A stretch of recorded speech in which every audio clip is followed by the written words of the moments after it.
and he'll be on the pole. He's one of our newcomers, one of our rookies, and ran really well last time out. So we'll see what Davila can do tonight. It has, and he's been so close to winning these Bomber A races quite a few times. I'd imagine at some point this season he's going to get him one. Well, had a podium finish go out the window on the final laps of the last race after he broke out. Again, the breakout rule in effect, but only the top 3 being monitored. We'll see how that switches things up here in the heat. First, bit of green flag action, and how about 3 wide coming down the front straightaway as they go down into turn number 1. Davila getting swallowed up, and it's Brandon Monroe, the leader in turn 1. Whoa, we got a car sideways. It's the 12F car of Caleb Jones into the number 2 of Davila and collecting the 13 of Dustin Higdon on the very first lap in the very first corner. Calamity already, Ryan. Well, Stephen Brown had the best move of the night. Just don't slow down at all and hope they don't come into your lap, and he was able to make it through by the skid of the bumper. Wow, tough start to the night for the Bomber A's, but the good news is just a little bumper tag. I think they're going to be all right. It is. Everybody's already fired back up and moving. Stephen Davila in the 2 car is slow on the back straightaway. Hearing some names from way back in 04 that are still kicking butt here today at New Smyrna Speedway. So if you want a history lesson, stay tuned to YouTube, and you can fill in the blanks too. So, Zach, what do you say we try this again? I think we should do it again. Aaron Foy is going to lead the field to green on the front row this time. They come through 3 and 4 to take the green flag from Tyler. It'll be Aaron Foy and Brandon Monroe. He'll take the lead, getting a push from Caleb Jones. And everybody comes up to speed this time. We're still 3 wide, middle of the field. Watch the 13, Dustin Higdon, driving for team owner Joe Racine here this season, as Joe is on the mend, hoping to get back in the car at some point this year. But Dustin Higdon taking the control panel today and up to 4th on lap number 1. So again, lap number 1, we'll watch the times of the top 3 as they come by. Brandon Monroe will be in the lead. Caleb Jones 2nd, Aaron Foy 3rd. They head into turn number 1. Dustin Higdon making a move up on the high side. Barely trying to pass that 47 car of Stephen Wright, but it looks like it's all Brandon Monroe, and the top 3 will stay the same down the back straightaway. Remember, only the top 3 getting watched by the speeding police up here in the tower.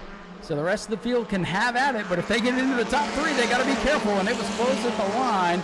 Boy, a 24.127 for Stephen Brown, a 24.136 for Vince Cortez in the 23. But so far, so good on the Speedway. Dustin Higdon's been playing bumper tag with the 12F of Caleb Jones once again here in turns 3 and 4. Aaron Foy fighting off a charge for second. Spin to the back. Gage Spears is turning around. We'll see if he can keep it going. He will. We'll stay green. Sorry to cut you off there, Zach, but Brandon Monroe continues to lead. Thankfully, he was able to keep that car out of the pit lane and was able to get back on track. That is the 15 of Gage Spears. New challenger for the 3rd position of the 47 is Stephen Wright. He's challenging Caleb Jones, and it looks like he's going to take the spot away coming out of turn number 4. New 3rd place, it is Stephen Wright. We'll see if he and the remainder of the top 3 follow that breakout rule. So far, so good on timing and scoring. Brandon Monroe pacing the field, but Stephen Wright in that fast Ford in his tire tracks. Actually, Ford side by side for a moment. Look at Stephen Wright. Got a big run going into turn number 3, but can't do anything with it. Monroe still leads off turn 4. Brandon Monroe led every lap of the race so far. Stephen Wright now challenging with Aaron Foy, who will take 2nd place away. And here comes Dustin Higdon diving down to take 3rd from Wright. 5 laps on the scoreboard. Top 3, Brandon Monroe leading Aaron Foy and Stephen Wright. Those Fords going to be side by side again into turn number 3. Coming to 2 to go this time by Monroe, former champion of the division, still showing the way. Aaron Foy and Stephen Wright has been a dead heat for 2nd place, but here comes Dustin Higdon taking him 3 wide. And just as he entered the top 3, 13 of Dustin Higdon has broken out. He just made the pass for 3rd place. Well, that was actually Brandon Monroe, the 14, the leader. So he's broken out, and he's backed up to the end of the field. Once he's cleared by race control, he can get back in it and keep going. So now the top 3 is changed, coming to the white flag. Aaron Foy, now your race leader. Dustin Higdon still fighting for that 2nd position. He did not break out. Thank you there, Ryan. And Aaron Foy looks to be driving away with it, though, coming out of turns 1 and 2. His gap to Higdon about 2 car lengths. He'll have one more shot to pass him here in 3 and 4. Now the rest of the field, they've got to be careful. They might feel like they can't break out back there, but if they get up into the top 3 as they come to the checkers, it could change things. Aaron Foy takes the checkers, and as long as he's good on the stopwatch, he's going to take the win. Aaron Foy, with no issues, takes home the victory, and Well, it kept the field really close together there, Zach, that's for sure. I think it'll be a little more interesting come feature time. Brandon Monroe had a little issue leading the race, stepped over the 24-second rule. Rounding out the field in row number 5 on the inside is the 66 of Andy Nichols, and the outside is the 99 of Lucas Hinton. Good competitive field, and this should be an interesting heat race. Got a rookie on the point, the 151, Sean Fitzgerald, and Todd Hagg out there in a Sportsman. Longtime competitor in the Ashley Holmes Jacks Pro Trucks. Here they come. Daytona Dodge American Auto Pace car going to pull off the speedway. Fitzgerald and Hagg lead us down to the green flag. They've got it. We're underway. Hagg is going to get the run on the outside with the push by Ponder. Todd Hagg moving alone in first place, but here comes Sean Fitzgerald down to the inside. Big shakeup there in the middle of the field as they head down the back straightaway. Side by side, still for the second spot. Fitzgerald and Ponder still going at it. Donovan Ponder flirting with the concrete off the corner, and here comes the mad scientist, Steve Barnes. He's got the 44. Matthew Green with a body slam move to the inside of the 8 of Ponder. And the 21 of Reeves with a new paint scheme, looking pretty strong here in the early going. They took it 3 wide there going into turn number 3, but here comes the 44 moving again to the inside of Steve Barnes. He's going to move him up to the outside of the track. Matthew Green tucks back in behind him. Big battle here for third place in the Sportsman division. Here comes another run by Green to the inside of Barnes. Will Robinson with a big moment. He's still not got it gathered up off turn number 2, and now he's clear. Robinson will have to start last in the feature today as our most recent Sportsman winner as the battle for third continues to rage on. Green to the inside of the mad scientist, Steve Barnes, and he's really mad now in car 58. Green has been aggressive to get up through this pack. Steve Barnes and Matthew Green have been trading paint back and forth this entire heat race so far, but now it looks like Matthew Green has taken that third position away. Todd Hagg continuing to lead, but Sean Fitzgerald coming back up hot on his tail. Sean Fitzgerald having a great run, a career day for him so far. And how about Todd Hagg in the 54? He leads, but Matthew Green, that orange and white machine, up to that third spot. Might have something to say with still 3.5 laps left. Hagg, your leader, off of corner 4.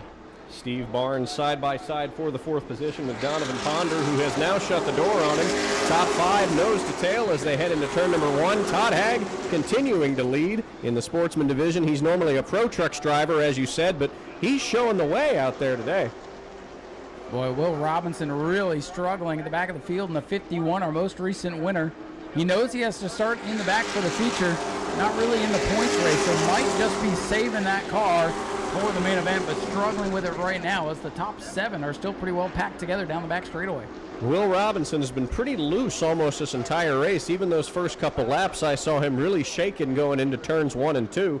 And here comes Donovan Ponder looking to the inside of the 44 of Matthew Green as Todd Hagg has taken the white flag as he takes him through 1 and 2 for the final time. Final lap of the heat race here for the Sportsman down the back straightaway. And battle for the third spot heating up. Donovan Ponder in the 8 looking to the inside of Matthew Green. It's going to be close here at the line, but Todd Hagg in the 54 will come off the corner. He'll pick up the heat race win. Fitzgerald is second. Green hangs on for third. It's Ponder, Barnes, Reeves, Alexander, Robinson, Nichols, and Lucas Hinton rounding out the field. Curtis Robinson, you know, he spun out in lap 1 of the feature race last time I was here for the last E-Mod. So hopefully that same curse does not befall him, and he can get a good start here as the American Auto Pace car gunning it down the back straightaway through 3 and 4 as we get ready to take the green flag. And with the 53, Michael Mark not making the call. Dale Howard, that yellow 63, looks to take over the de facto point lead here as we go green for the E-Mod heat race. Dalton Simons, the 14. He gets the jump on the outside with some smoke showing off the right side. That may be tire smoke there, but Simons with the lead as the rest of the pack comes off to number 2 down the back stretch. Dalton Simons got a massive jump there. Carson May a little bit loose coming into turn number 3, but that second spot is now getting taken away by Justin Spears. More smoke from the rear of the 14 as his lead continues to grow. Well, watch that smoke, but it looks like it's bad in the corners, so hard to tell exactly from up here.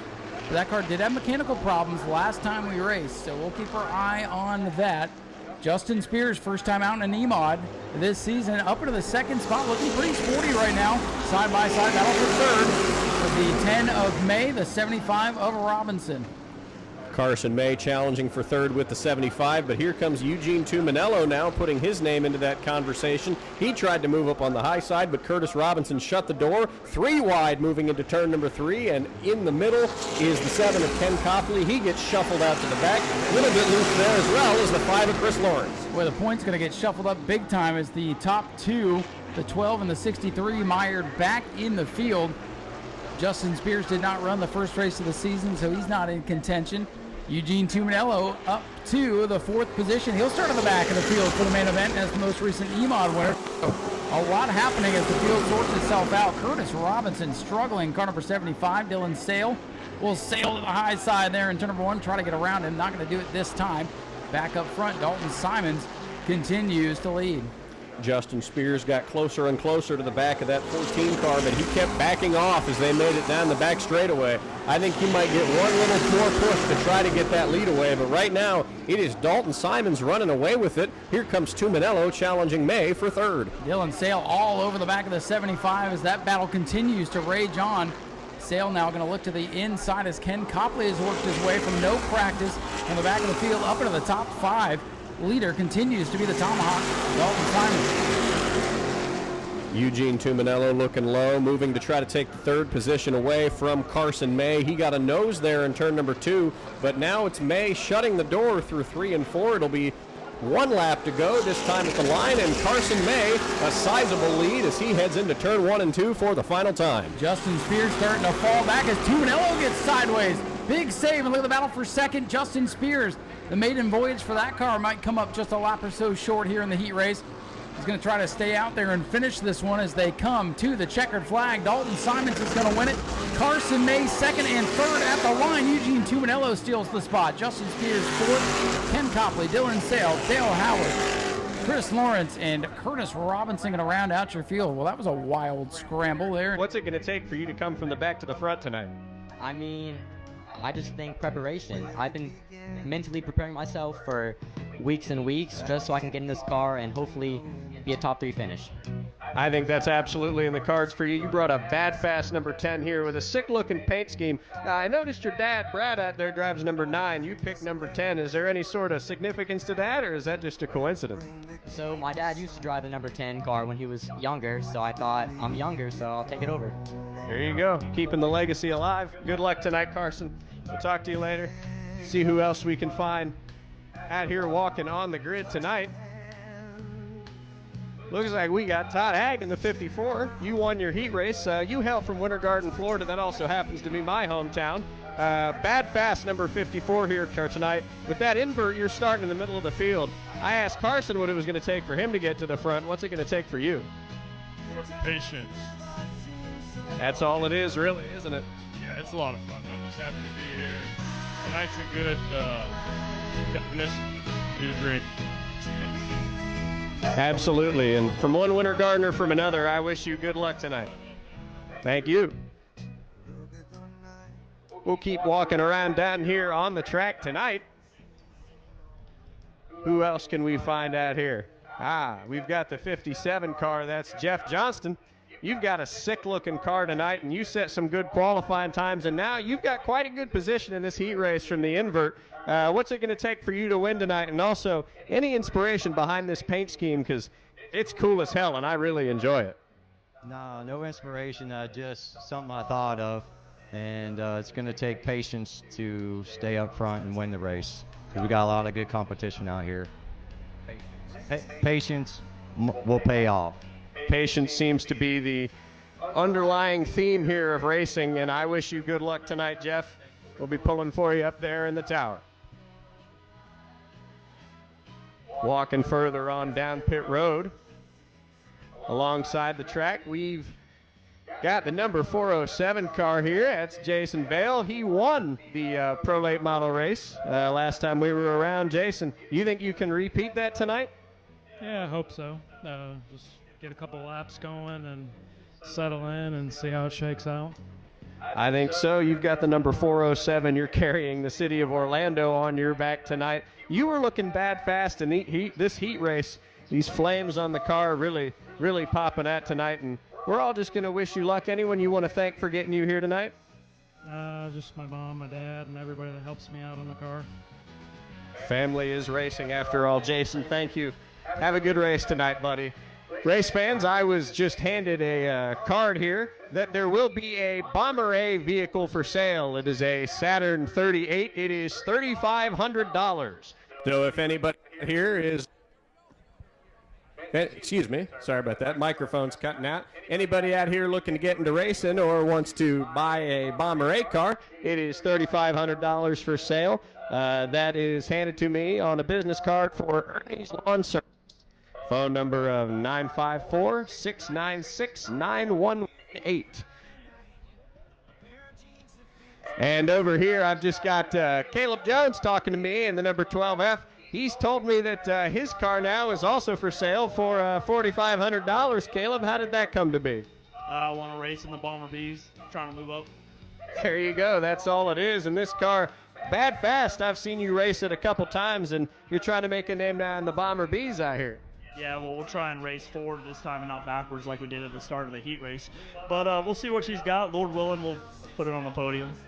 I think that's all anyone can hope for. You ran rough here last time. You got a bit loose up there in turn number 2, spun out. What was the deal going on there? My buddy in the 2 car, I don't know if I came down on him or if he came up, but he hit me so hard it almost popped the door off, and we got spun out right there. All right, Caleb. Well, fans, if you want to buy this piece of racing, this 12F car, get in contact with one Mr. Caleb Jones. Caleb, have a great race tonight, buddy. It was a pleasure talking to you. Well, we're down here on the track tonight. It's cooling off a little bit. It was a bit hotter earlier. We're walking up here now. We've got Mr. Smooth, the number 124 car. That's Jackson Denton. Jackson, how did that nickname come to be, Mr. Smooth? It started in go-karts. That's it? Started in go-karts? Yeah, I started in go-karts. I used it when I was younger. Haven't used it in a while, so I'm kind of surprised. Yeah, they told us up in the tower that was a name that you went by, so we thought we'd reintroduce it here. You're a rookie here in these pro lates. What's it going to take for you to come up to the front and show them in your first run? We've been figuring it out as a team, this whole VIP crew. Doing everything I can, trying to get up front. We've been picking up the past 2 times we hit the racetrack. Just got to stay consistent. Save my tires. Tires is a big game here, and hope we're there in the end. Anybody you want to thank for getting you here tonight? First of all, I can thank my dad for getting me out here. All my sponsors, Jim Wheeler, Mike Swain, Air Support, A&J Farm. There's really everyone that helps me out, getting me do what I love. Jim and Chase with the VIP crew, and everyone that comes out for support, Jesse for helping out. Just all the fans for coming out, supporting us. Well, Jackson, I wish you good luck tonight. Thank you, buddy. Have a good race. Race fans, you can come down here and meet and talk with all of these drivers, get their autographs, wish them good luck. Everybody here at New Smyrna. We are coming up here now on this number 12 car for the EMOD division, being piloted by one Dylan Sale. He's over here signing autographs for some fans. Get a word with him in a minute. Dylan, I talked to you in Victory Lane. You finished 3rd last EMOD go-around. That's 2 positions away from getting up front. How's it been for you being a rookie in this series, driving this number 12 car, which I might admit, as a Ryan Blaney fan, makes me a little bit biased towards you. But what's it going to take for you to pull off that win number 1 in EMODs? Lots of speed, first of all. The car's handling fine. Lap by lap, we just got to take it. There's a little congestion in the heat race. Hopefully we can get it spaced out and kind of build ourselves a little bit of a cushion. But seriously want to thank everyone who helps me get to this point for sure. Absolutely, and we heard up in the tower that you've got a nickname known as the Critter up on the roof of the box that I'm in right now. Fans, if you want a free t-shirt from CMC and Steve Reddit's team, wave your hands up high, and Ryan will do his best to hopefully not hit you with one of those shirts. I see one flying out to the right. He's going to try to throw a second one here. And he's got it way down near the end of the front straightaway. Ryan looking to make another pass attempt. He's got one over near the left side, once again to the empty grandstands. Let's see what he cooks up now. Right in front of me, down to the center. That one has been claimed by the boy in the green or the gray shirt. Looking to make another pass from the roof. And we are out of t-shirts, ladies and gentlemen. That was it. And that was all the fun we had, but a couple race fans are able to come home with some great t-shirts from CMC. Once again, thank you to Mr. Steve Reddy and the 84 team for letting us give some of those away to the fans. And don't forget, we do still have some koozies to give away from CMC. We will be doing that a little bit later, but the free giveaway from the roof is not over, folks. But we will be taking a brief break to get some racing in.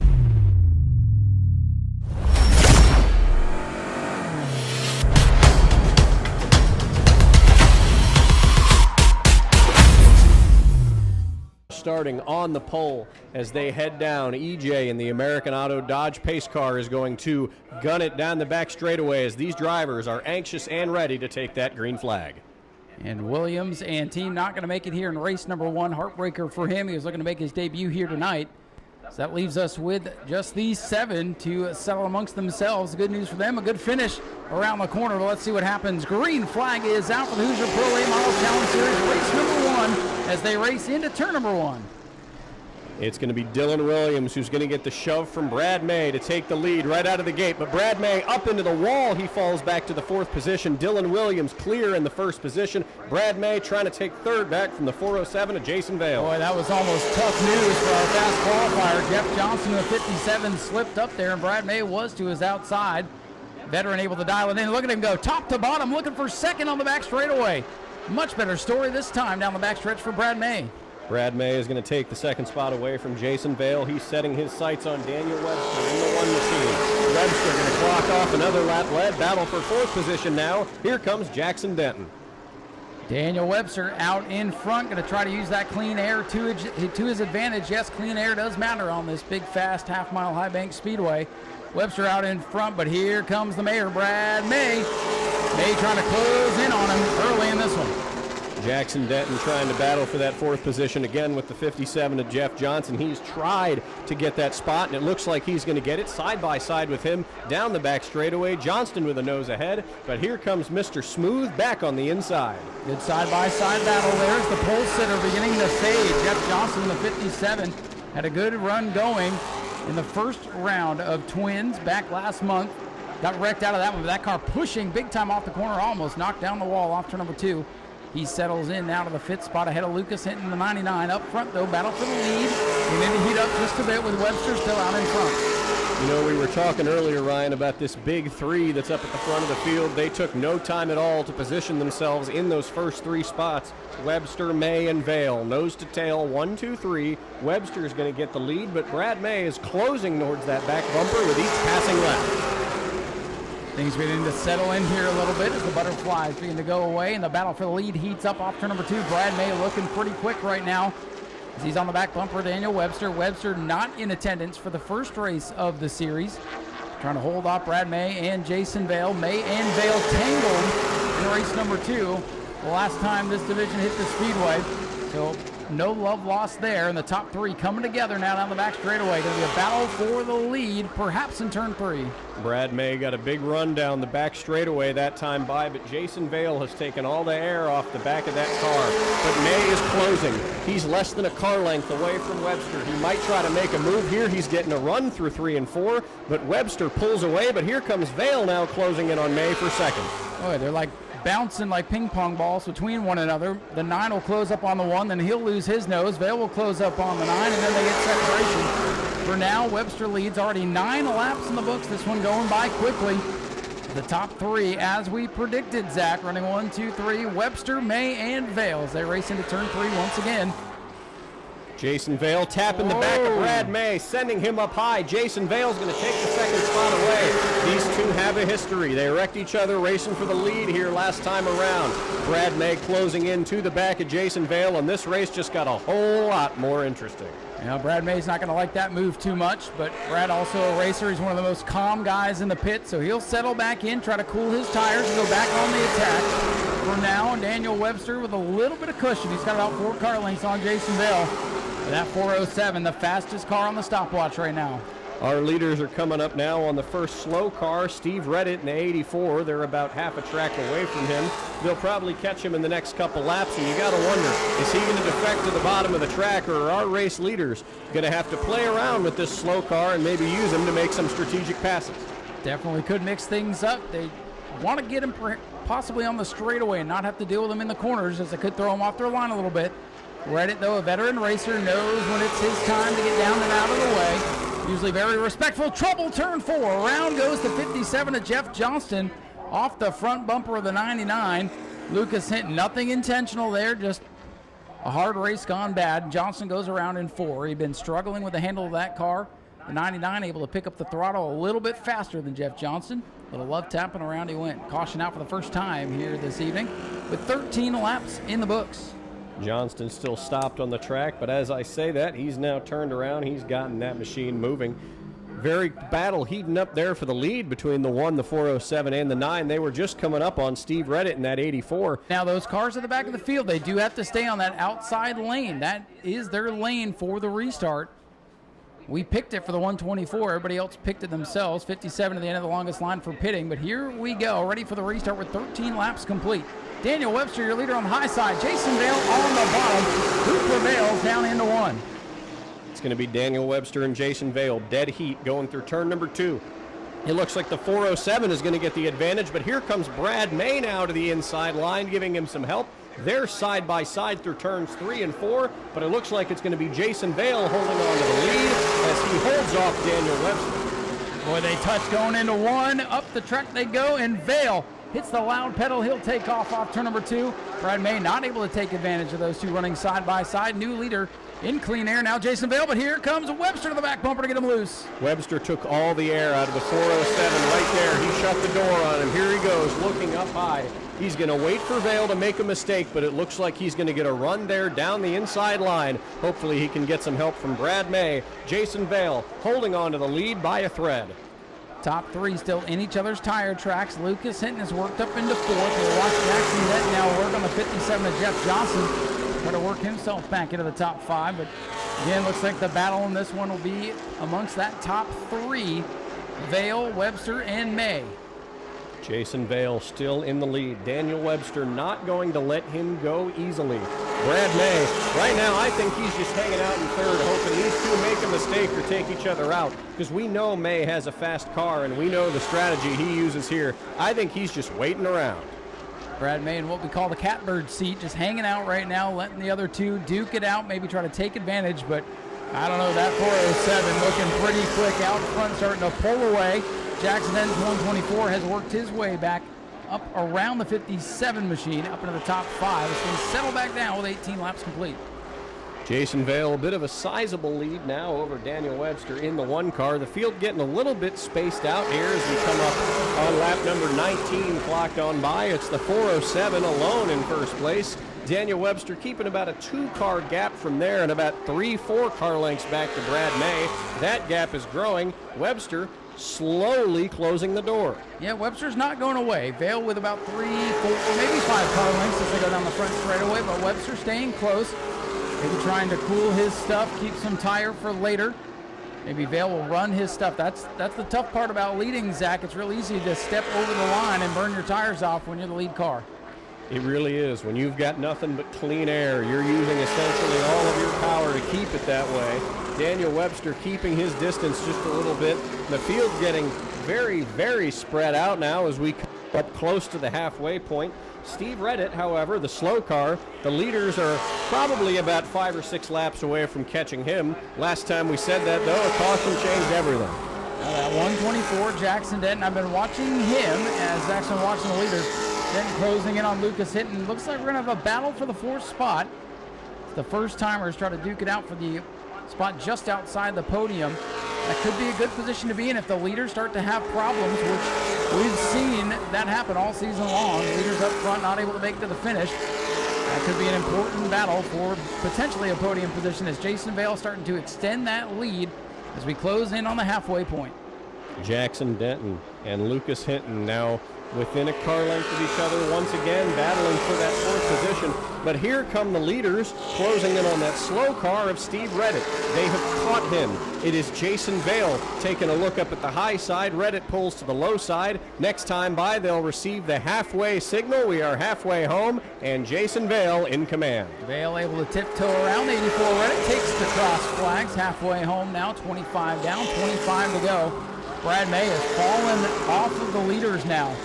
May about a set of corners behind Jason Vale's 407. Remember, Vale and May got into a big wreck a couple of weeks ago off turn number 2. You see the newer front bumper clip on the 9. Brad May in that car, I don't know if he's off the pace or just dropping back. He does not look as strong as he did in the first half of the race. Jason Vale, about 5 car lengths now between him and Daniel Webster. Webster started the race strong, but he's fallen off quite a little bit. Jason Vale driving away with this one. Brad May now coming around that slow car of Steve Redditt. And bumper tag being played by the 124 with the 99. Jackson Denton into the back bumper of Lucas Hinton. Those two still battling for 4th place. Denton looking to the inside as they go into 1, and the 99 gives him plenty of room. Good heads up driving there. Probably some assistance there from the spotters. High atop broadcast central here as Jackson Denton gets back to that 4th position. That's where he was before he made the mistake on the choose. Now he's worked himself back up, hoping maybe for another caution to get himself back into that position once again.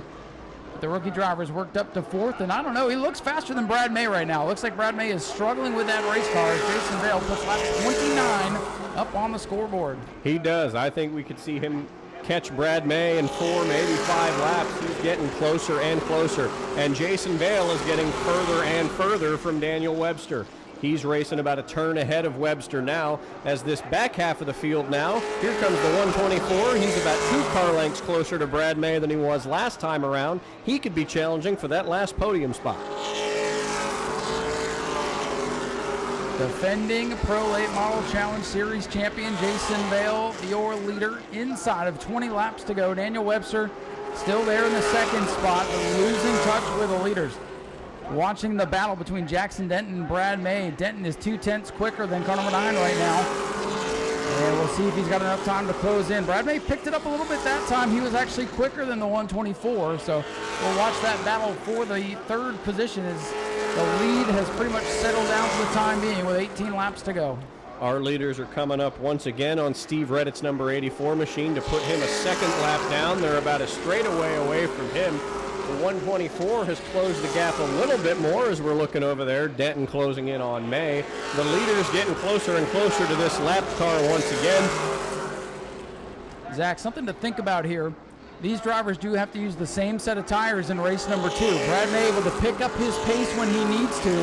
I think he's just trying to balance things out, not burn up his stuff for race number 2.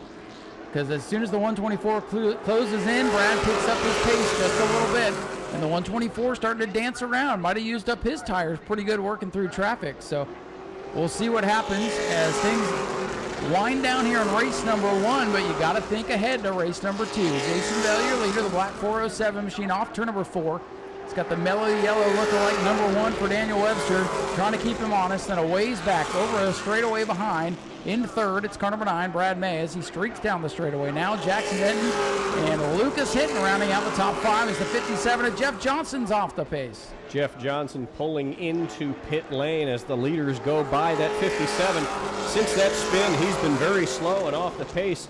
He's moving in closer and closer to pit road. His team going to get a look at that car as the leaders are all alone on the back straightaway. Something came out from behind that car as he went down pit road. Not sure if that was something already there that got kicked out from behind or something that has fallen off the machine. The team will have to go to work trying to get that car race ready. It has been a day of attrition so far. 6 of the 7 lucky starters still running, 5 of them on the lead lap. Vale still leading there, and we're going to come to 12 to go this time, Zach. Jason Vale coming out of turns number 3 and 4, hitting his marks as he has since lap number 1. The number 1 car of Daniel Webster has backed off that challenge for the last couple laps, or Vale is just pulling away. It's hard to tell. These two have been the fastest cars for the entire race long, as the 124 of Jackson Denton has sort of backed off that challenge on Brad May for 3rd. Brad May has turned the quickest lap of the race at an 18.574. Right now, Jason Vale, the fastest car on the racetrack at a 19.109 last time by. Leaders now struggling in traffic. The 407 of Vale coming down the front straightaway to 10 laps to go. Jason Vale looking for his second win of the season.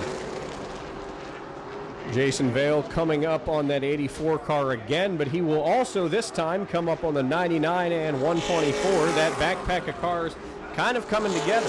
If he catches them before the end of the race, he could very obviously get stuck in that lap traffic, and that could allow that one car at Daniel Webster to catch him. We'll see, though, as it shakes down. 9 laps to go when the leaders hit the line this next time by. Things winding down and settling down, however. 407's going to have to deal with traffic again as he catches the 84. Stephen Reddit off turn number 4 this time. Reddit set to go another lap down, but he's still in the game. And, hey, I don't think this battle for 4th is settled quite yet. The 124, Jackson Denton still trying to hold off the 99. 2 drivers trying to learn their way around this big speedway. A whole different challenge for them here tonight.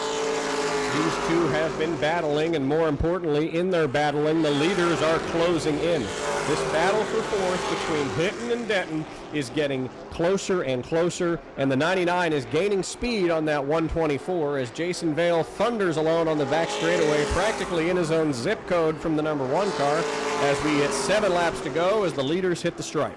Vale just needs to hit his marks for 6 more laps. Only 3 miles left in this one. Top 2 a distance ahead of the 3rd place runner Brad May in that car number 9. Again, the battle for 4th, only 2 car lengths separating Jackson Denton's 124 and Lucas Hinton's number 99. Here they come to the line. That battle might be the best one on the track as we come to 5 to go. Vale at the line now, heading into turn number 1. Got 2 slower cars ahead. Don't know if he'll catch him though. The 99 has backed off his challenge of the 124. Lucas Hinton and Jackson Denton, 2 rookies. As Ryan said, learning their way around, how to make passes, how to battle at this track, all while Jason Vale, the race leader, gets closer and closer in their rearview mirror. 4 laps to go as Vale crossed the stripe. Will he catch these lap cars, or will he be driving all the way home? Jason Vale, one of the fastest Pro Late models in the state over the past couple of seasons. Got the win in the opener, struggled in the second race when things got a little bit wild. But it's come back today, and it looks to be the dominant car once again. Stole the championship here at the Governor's Cup here last year. After the front 2 got tangled up in incidents, Jason Vale went on to surprise himself and win the championship this year. He looks like a full-fledged championship contender as he takes 2 laps to go. 2 laps to go for Claremont, Florida's Jason Vale as he comes up out of turn number 2, approaching these slower cars as they come around. He might hit them. Oh, he's got smoke from the back of the 407 machine. Will he make it around? White smoke out of the back of the car as he takes the white flag. Big time. It's getting worse in turn 1. We'll watch him. Will he make it back around? He's got plenty of cushion. He's just got to make it back around here, Zach. Going to make it half a lap. Final set of corners. Perhaps the leader blowing up. Here he comes off turn number 4. He can pedal it from here. Jason Vale picks up the win. But will he be able to make it to race number 2 as Daniel Webster comes by for second? Boy, things continue to unravel here for the Pro Late models. Brad May is going to come out at turn number 4, a distant couple seconds. He'll pick up that final podium spot. 4th position will be settled. It will be Jackson Denton, and rounding out the top 5 is the 99 of Lucas Hinton. Here he comes. Ladies and gentlemen, make some noise for your winner, Jason Vale, in the 407. And we'll turn it over to Zach, who's going to grab a word with our winner. Jason Vale climbing from the car. A dominant performance there after that restart, but a little bit of smoke out of your car out of 3 and 4. Any idea what that was?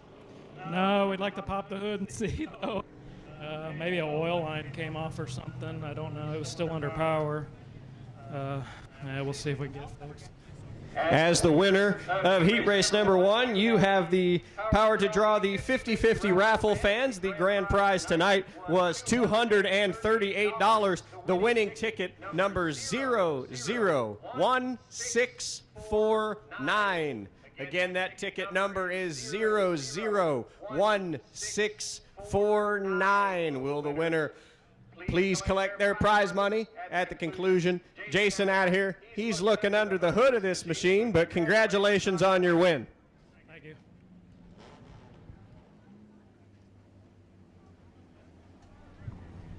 Well, looking out of the back of the 407, there is quite the oil slick down here. So, Daniel, you were just over there looking at it. I bet you wish that happened with about 5 laps to go. Yeah, it got really sketchy the last 2 laps. Like, I pulled down, was running the bottom, trying to find dry asphalt. And Jesse's like, "What's wrong with the car?" I'm like, "No, it's the 407." Well, what's wrong was you were just trying to make sure you had a car for race 2. Yeah, this is only our 3rd race out on this car, so wanting to take good care of it, try to build notes. Like, Vail does a great job. It's a badass car, and he's been here a bunch, so it's hard to think we could just beat him our first time out. So take inches at a time and go get ready, see if we can make it a little better for race 2. What'd you learn in race 1 that you can apply to race 2 to make it just a little quicker? Wet asphalt, sketchy. Yeah, well, that's a good thing to learn, and we're going to hope that there's no more of that because we don't want to lose any more of these cars, especially that beautiful one over there. I appreciate it, man. Thank you, guys. See you back in a little bit. All right, Daniel Webster grabbed 2nd place, and again, was hoping maybe that would have happened a few laps earlier, and we're going to have a little bit of cleanup down here, and we hope that Jason get that car put back together because that's a big, bad, fast piece of equipment there. We'll see what happens. Race number 2 later on tonight. We'll get ready for our next feature event, the Bomber A20 Lapper.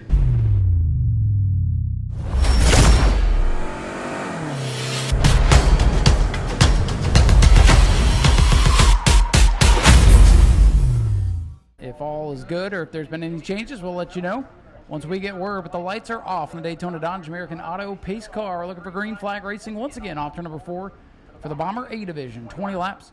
Brandon Monroe and the 88 Stephen Brown. Monroe, former champion. Brown looking for his first win. He's been close, but he's been bit by the breakout rule quite a bit. And again, if you hear the police sirens go off in the middle of the event, that means somebody's broken out. You'll see him fade to the back of the field, and we'll see what's going to happen.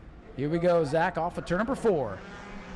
Brandon Monroe is going to lead the field to the green flag, and out wide right away is Caleb Jones in the 12F. He'll take him 3 wide for the race lead as they head into turn number 1. He hits a little bit of that speedy dry at the bottom of the track, but here comes Stephen Brown up around the outside. And Brandon Monroe's going to hang on to the top spot there. He was under attack, but is able to find something.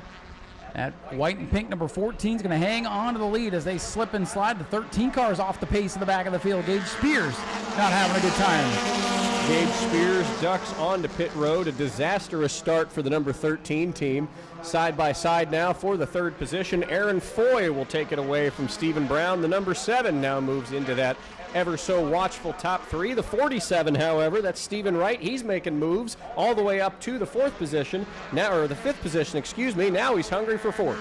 Here they come down the front straightaway. Aaron Foy, the final car in the top 3. Well, Brandon Monroe with a 24:036 that time by. He's good. No harm, no foul there. As long as they're above 24 seconds, they're fine. And now the battle for 2nd heating up. Now remember, the guys in 4th and 5th, they don't have to worry about the breakout rule. Go for it. Try to get up there and battle with these guys. Monroe, your leader by a mile right now.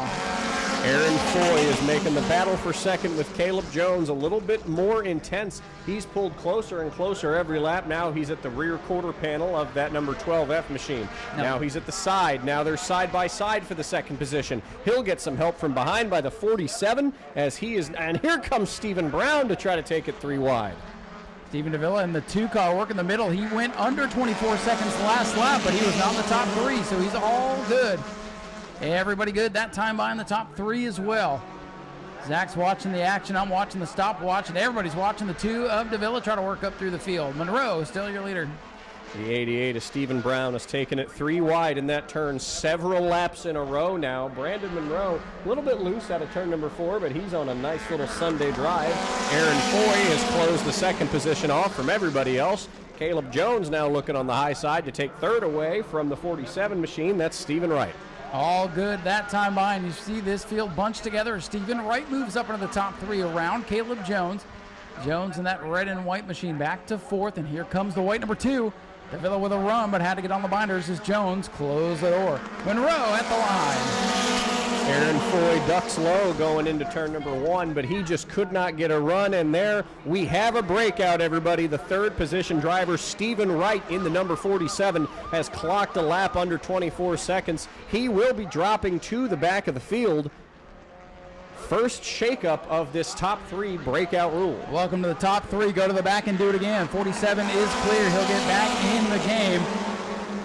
And everybody was good that time by. Brandon Monroe still leads. Aaron Foy in 2nd. Jones back to 3rd.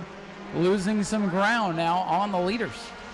Aaron Foy is closing the gap just a little bit each and every passing lap. Caleb Jones now firmly in that third position.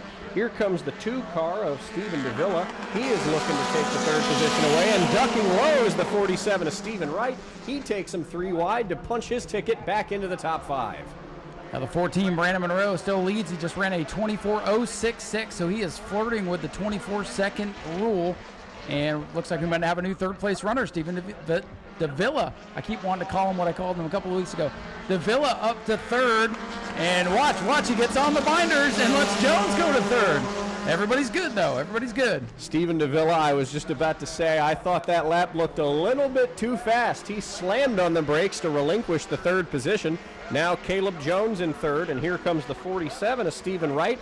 Coming around this time by, it'll be halfway. Brandon Monroe, the class of the field. Wright got the penalty to the back of the field, but he's worked his way back up into contention. As a matter of fact, all 8 cars still in the mix here. Checking the times that time around, everybody was above 24 seconds. Well, Stephen Brown up the track in turn 1 and 2, gathers it back up as Brandon Monroe, former champ, continues to lead Aaron Foy. Foy trying to take over the point lead here tonight, having a good run in that second spot. Stephen Wright in the 47 got trapped behind Stephen Davila in the 2, who has returned to the position. And there's the big story. Brandon Monroe, the race leader, has clocked a lap under 24 seconds. He will relinquish the lead to Aaron Foy. Whoa! Davian Jones. Oh! Well, the 12's for sale, half off on the back straightaway. Big hit for Caleb Jones. In all seriousness, we hope he's all right. He hit a ton as the field was scrambling, trying to get around the Brandon Monroe machine. Davila and Jones. Davila's climbing out. That's the good news. Now we hope that Caleb puts the window net down as the safety team runs to his assistance.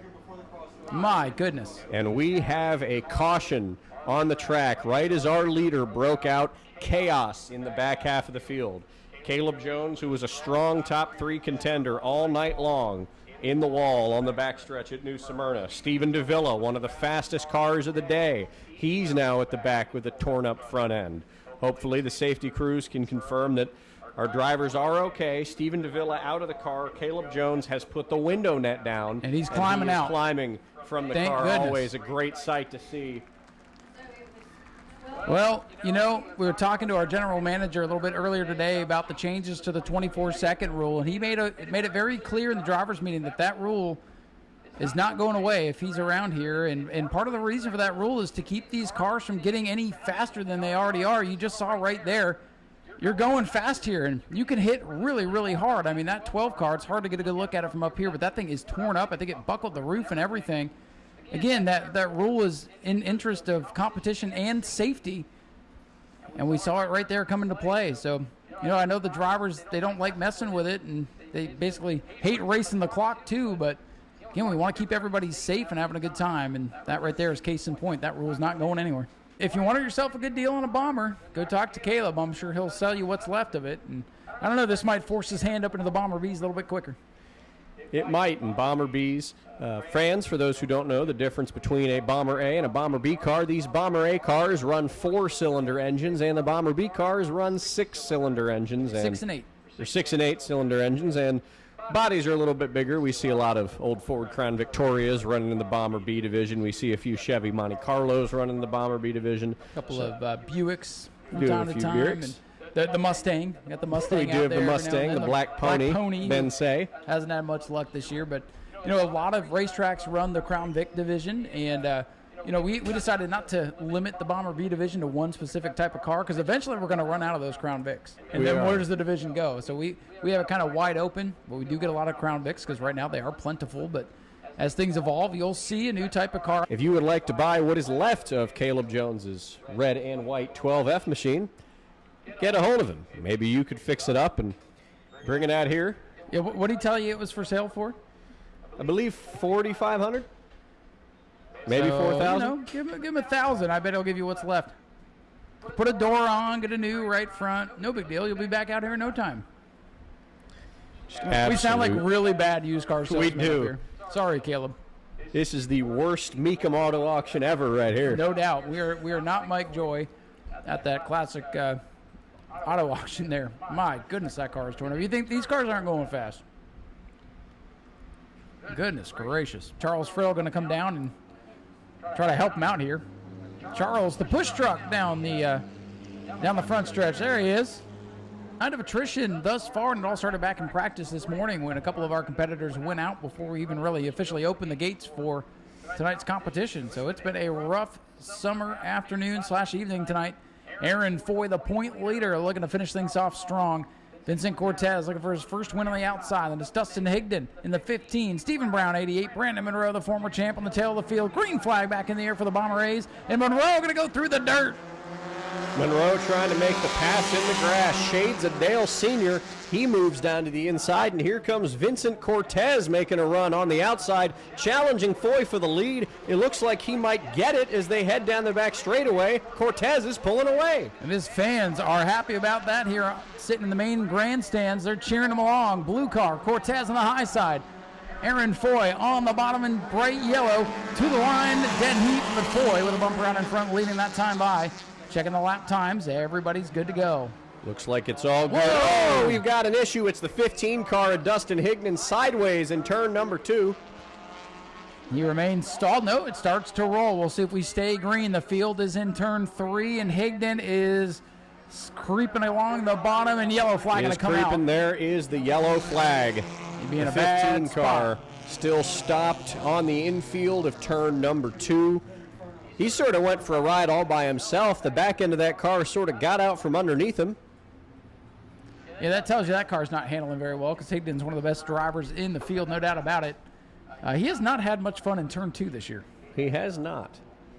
Still not moving the 15.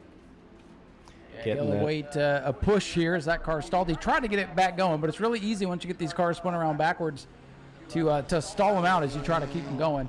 So he'll get a little assistance here and tag to the rear of the field.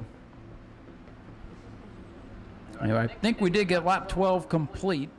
So Aaron Foy will be the control car for the restart. It's that old racing saying, cautions breed cautions. Well, I saw this group down here in the main grandstand cheering for Vincent Cortez. What do you guys think about your driver down there? It's looking good tonight, huh?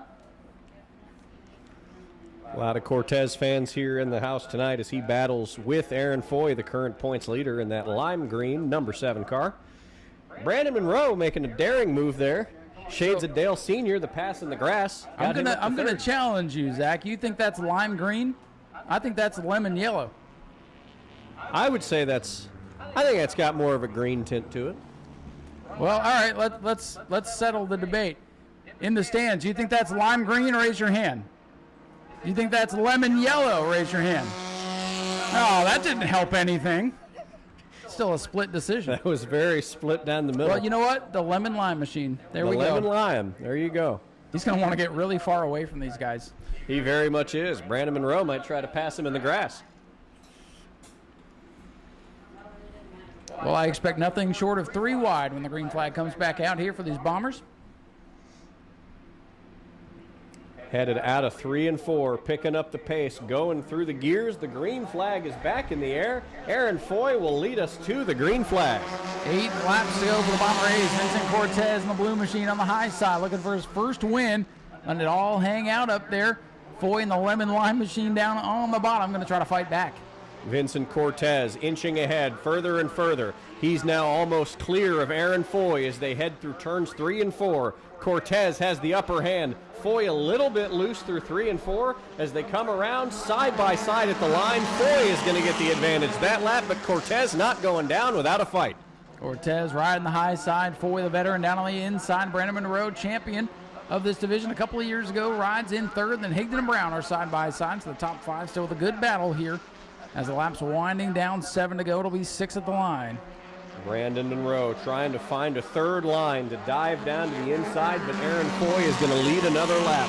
Vincent Cortez in the dark and light blue 23, not going down on the high side. He'll go further and further, side by side now with Foy, challenging for the lead again, nose to nose, even with the 7. Zach checking the times as they came by last time, a 24.025 for 4, a 24.054 for Cortez. They're pushing the limits as they come down the front straightaway. This time by, they slow down a little bit. Everybody's good. Stephen Brown with a 23.9 in fourth spot, but that's legal tonight as he tries to catch up and work his way into the top 3. Laps winding down, under 5 to go for Aaron Foy's number 7. Vincent Cortez up to the back bumper of the number 7. He tasted the lead a couple laps ago, trying to get there once again as it's 5 laps to go, 4 laps to go as they hit the line here. Cortez up on the high side. He's got the advantage. He'll move into turn number 1, side by side with Foy. Vincent Cortez looking for the lead on the outside. He just ran a 24.039 that last time by. Nobody breaking out in the top 3. Still side by side for the lead. What a great battle this has been. Cortez nosing ahead through 3 and 4, but here comes Brandon Monroe to the rear bumper of the number 7. Aaron Foy leads with 3 laps to go, but Vincent Cortez still fighting, hanging on to that second position. He tucks in line behind the 7 as they exit turn 2. Nearly identical lap times for the leaders. Foy with a 24.287, Cortez a 24.281. Boy, it's going to get interesting as they come to 2 to go this time by. It's Foy in the 7, Cortez in the 23, Monroe in the 14. 2 laps to go. No problems at the line that time. Cortez back around the high side for the top spot. Vincent Cortez nosing ahead, passing the 7 car. He's halfway there, almost clear of the 7 to the rear quarter panel as they head through 3 and 4. Brandon Monroe sitting back watching it all happen. It's going to be side by side between first and second as they take the white flag from Tyler. White flag is out. Times at the line, no problem. 24.3 for both drivers that time around. They'll come to the checkers this time. Will it be the point leader, Aaron Foy? Will we see a first-time winner?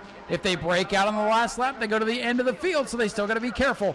Foy on the inside, Cortez on the outside. Who's it going to be as they come to the line? It's going to be side by side. They'll drag race each other to the line. Aaron Foy gets there first, and he'll keep it 24.050. Aaron Foy is your winner by half a car length over Vincent Cortez. Here he comes once again, your winner, Aaron Foy. He's won a few of these races out here in the Bomber class, and I think tonight is one of the hardest fought victories he's had to claim as he had Vincent Cortez running him hard lap after lap. Aaron, congratulations. What a battle that was. That was a battle. Hats off to Vincent. I mean, he podiumed his first time last race, and he gave me a run for my money. That was fun. What do you think about the new rules today? They kind of threw you all a little curveball in the drivers' meeting. Do you think that worked a little bit better tonight? I can't speak because I started up front and I stayed up front, so I never got the chance to break out essentially. So I don't know. I mean, I'm happy there's movement in the rule, so I'll hats off to Rusty and the staff for making an effort.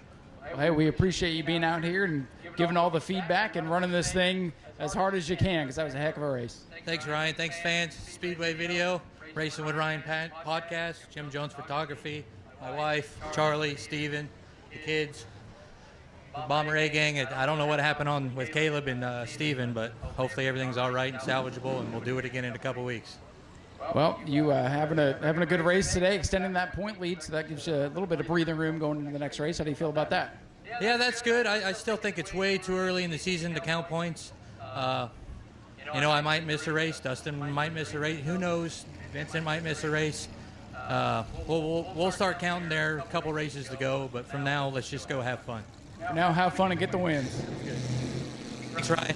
Ladies and gentlemen, Aaron Foy, your winner in the Bomber A. Zach's going to head down and catch a word with Vincent Cortez with a career best run tonight. An absolutely incredible run, side-by-side racing for the number 23 driver, Vincent Cortez. An absolutely insane battle with you and Aaron Foy. Just absolutely incredible driving from you. How did those last laps feel, and what was your strategy taking the high side? Yeah, no, it was. It went by really fast. I looked up and it said like lap 16, and then on the radio it said 2 to go, and I was like, damn. But yeah, man, it's a lot more exciting than the last week. I kind of just backed into the third place, and that I was like, it was hard. It was like fun. Like, you know, it felt good, but then I couldn't sleep at night. You know what I mean? Because I feel like I should have been faster. But yeah, it was real fun. Man, second sucks, dude. It makes you want to kick a fat kid at Kmart. And I'm not be able to sleep tonight. I'm probably gonna drink a lot, wake up naked in the bathroom. But I don't know, dude. I'll take it for what it is, dude. I hope everyone here enjoyed that. I know it's not a family fun night, but it's a pretty good crowd, and I'm so stoked to be out here, man. It's a good time. What are your thoughts about this new top 3 breakout rule, and how did you use that to your advantage or disadvantage today? Yeah, I mean, it groups up. I feel like it's doing what the original rule is supposed to. Just want to group up everybody, and I always said from the start that to do the top 3 because everyone else will be chasing them, and then we'll be like 7 wide and probably crash and everything. But you know, whatever's exciting. I wish it was gone, but you know, as a driver, it's pretty fun just being able to, you know, pack race like that, like at Talladega or something. Anyone else you want to thank tonight? Everybody behind me, my friends in the crowd, my sponsors, my family, like everybody who's got me here, dude. During the heat race, the transmission separated and knocked out a bunch of wires, and it couldn't start. We weren't going to make the race, and my dad, man, I don't know what he can't fix, dude. It was wild, man. I went through all the emotions, but yeah, everybody here, honestly, who comes here and makes this happen, dude, it's really nice. Well, congratulations on a great run. Good run. Over to Ryan now to interview our third place. Thank you, Zach, and we'll catch up with Brandon Monroe here. Well, Brandon, we were kind of chit-chatting down here, and congratulations on third, and you know, just go ahead and say, what did you think of the new rules tonight? It makes it a lot more interesting. That whole pit road pass penalty is no good. That was a killer for your night, pretty much, wasn't it? Absolutely. You might as well load it up and just park it after that because there's no coming back. Well, you had a fun day back and forth and through the grass. You used every inch of the racetrack and bring it home with a solid podium finish. I like that grass. I know you do. That is the little jump right there. It's fun. It's probably, you know, we should just have you guys do off-road and you'll never break out. Yeah, that'll work. Brandon, congratulations on a good run tonight. Do you have anybody you want to thank? Tim Walters with Two Fly Signs, Jeepers Inn, Truck Accessories, the Powder Room. These guys that all come out here with us every week. Brandon, good to see you back up here. And, you know, hey, now that you can come back after breaking out, we'll probably see you in victory lane before the year's out. I appreciate it. Thank you. Brandon Monroe brings it home with a solid third-place run. Fun night here for the Bombers, but let's get back up top, get ready for our next event. You see them lined up and ready. EJ is going to go pick them up. The Sportsman division for 25 laps coming up next.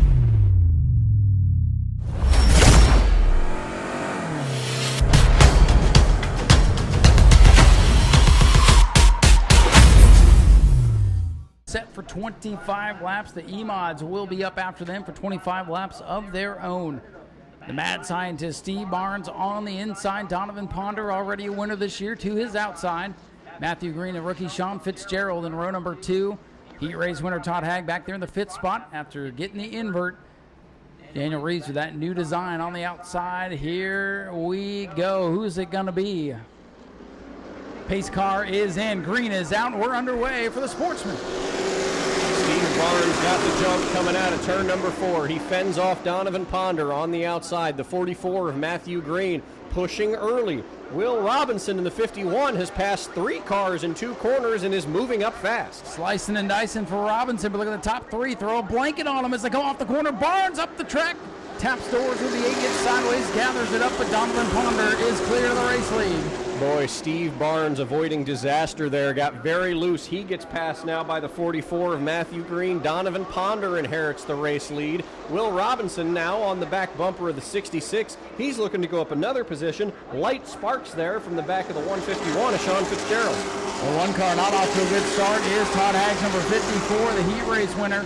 Back in the 8th position as Matthew Green tries to reel in Donovan Ponder in the 8 car back after a vicious crash here last time the Sportsman raced. That's why the side of that car looking a little bit worse for wear. And he's got Matthew Green in his tire tracks. And Steve Barnes 3rd, Sean Fitzgerald 4th, and Reeves up to the top 5. Donovan Ponder alone in first place, being chased by Matthew Green in the 44. Battle now for the 5th position between the 66 and the 21, the 66 car. That's Andy Nichols on the outside, but here comes Will Robinson trying to take that position from him.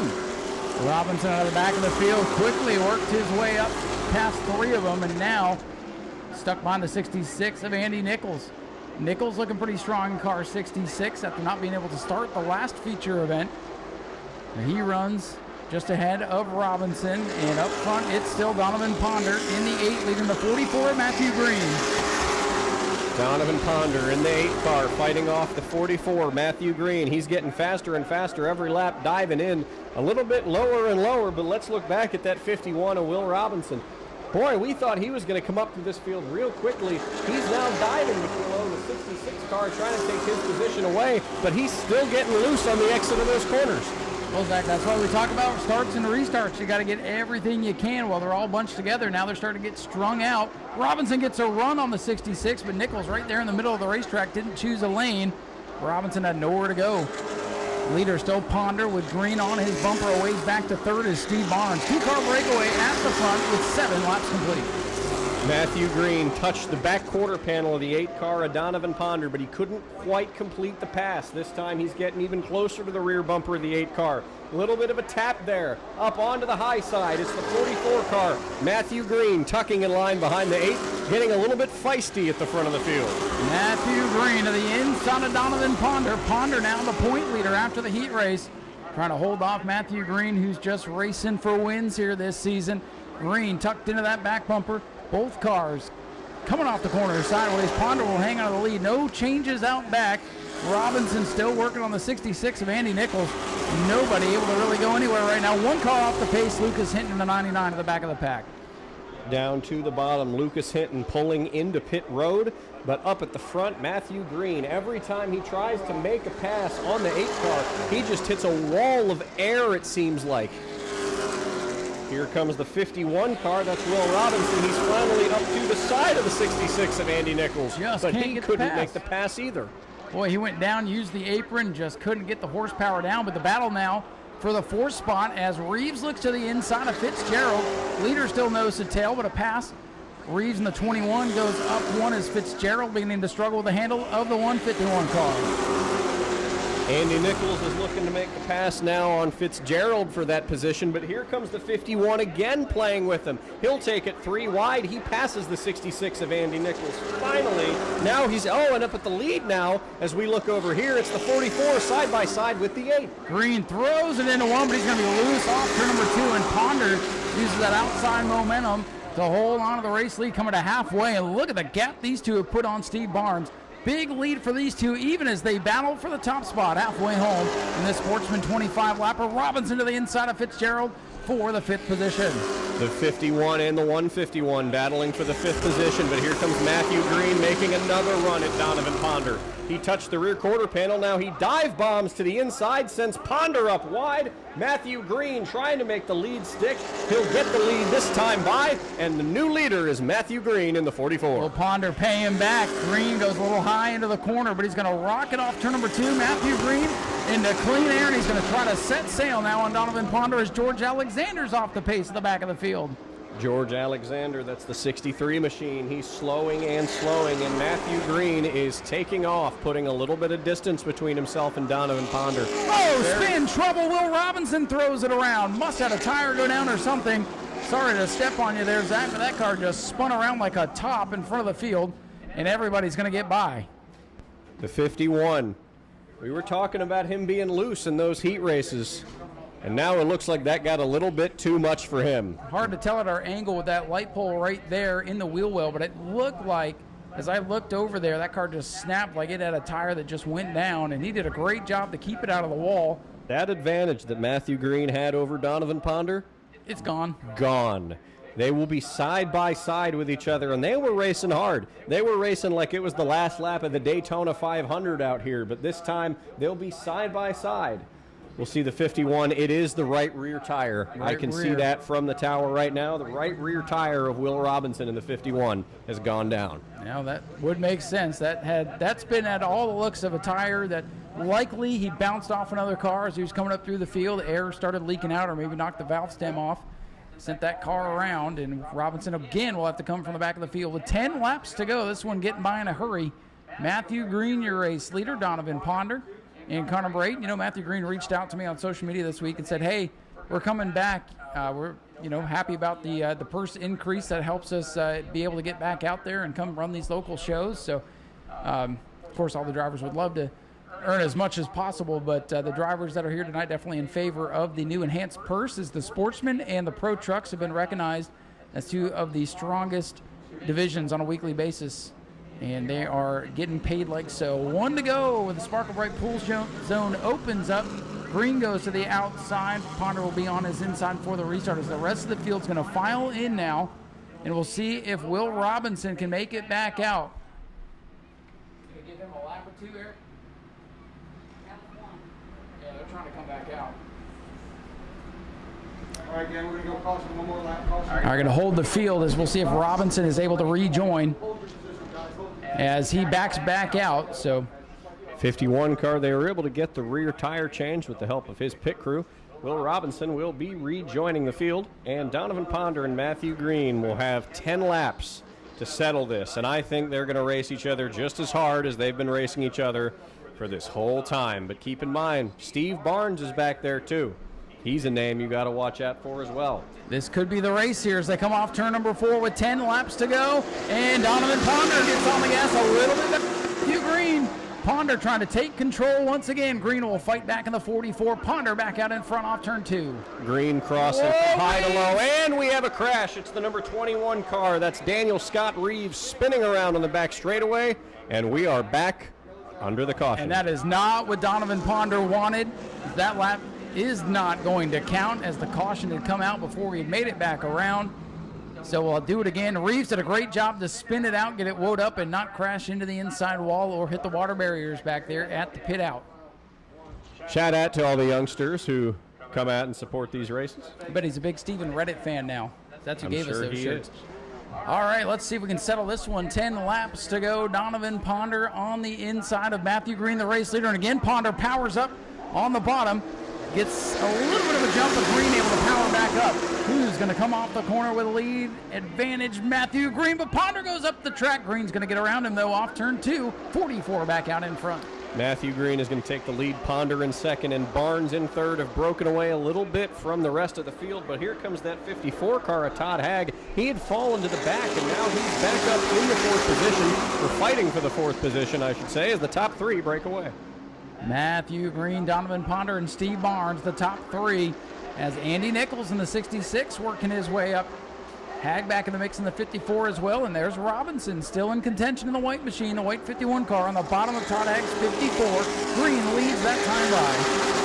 The number 8 car of Donovan Ponder looking to get closer to the 44 of Matthew Green, or he's just going to let him hang out for a couple laps and get him again as it's closing. But then there's Steve Barnes in the 3rd position. He's just sort of hanging out, waiting for something to happen with these top 2. Meanwhile, here's the 51 of Will Robinson making a pass for 4th. Andy Nichols went way high into turn number 3, and Robinson almost got back up to the 4th position there before Nichols came down the hill and slammed the door. Nichols starting to struggle as Robinson is moving forward in that white car. Up front, not missing much. It's still Matthew Green in control.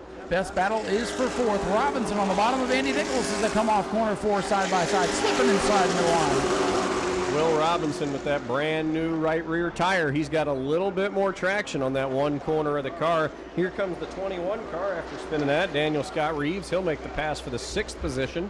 And it's all Matthew Green alone in front of the field. Ponder and Barnes round at the podium. And still the battle for 4th rages on. Andy Nichols had one of his best runs of the season, rebounding from mechanical issues last feature. He's hanging on to 4th, but Will Robinson literally driving the tires off that thing right now. Inside of 5 to go. Matthew Green will make it 4 to go for the 44 machine. Robinson dives inside of Nichols again off turn 4. Will Robinson could make it stick that time, and he does. He takes the 4th position away from Andy Nichols. Matthew Green alone in front of the field. It'll be 3 to go this time by. We'll see if Donovan Ponder has anything to go for him or if there is just not enough time. Matthew Green out in front, so strong. The Sportsman levels here at the Nau Sea Speedway. Has never really competed full-time in this division, and I think he'd be a championship favorite if he would. Last year ran full-time in the modifieds, but this year focusing back on the Sportsman for limited starts, but hopefully we'll see more of him, especially if he can get the win tonight. 2 to go this time by for young Matthew Green. Matthew Green into turns number 1 and 2, hitting all of his marks. Donovan Ponder and Steve Barnes chasing him down. But that orange and white number 44 car has been the class of the field all night long, and he's got one more lap to bring it home. Yeah, bringing off turn number 4. He'll see that white flag as Tyler gives him the signal. 1 lap to go. Ponder back in second.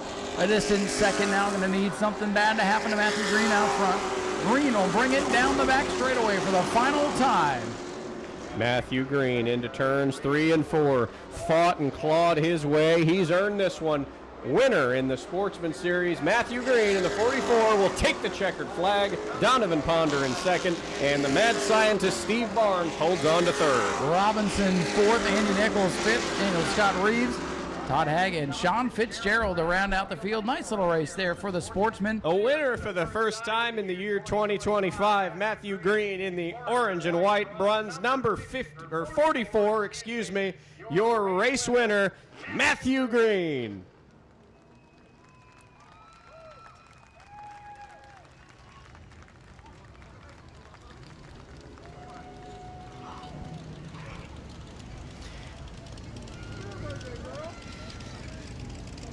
And Matthew, what a dogfight there between you and Donovan Ponder. You were racing hard from beginning to end, and you really showed strength there. What was that battle like from your perspective?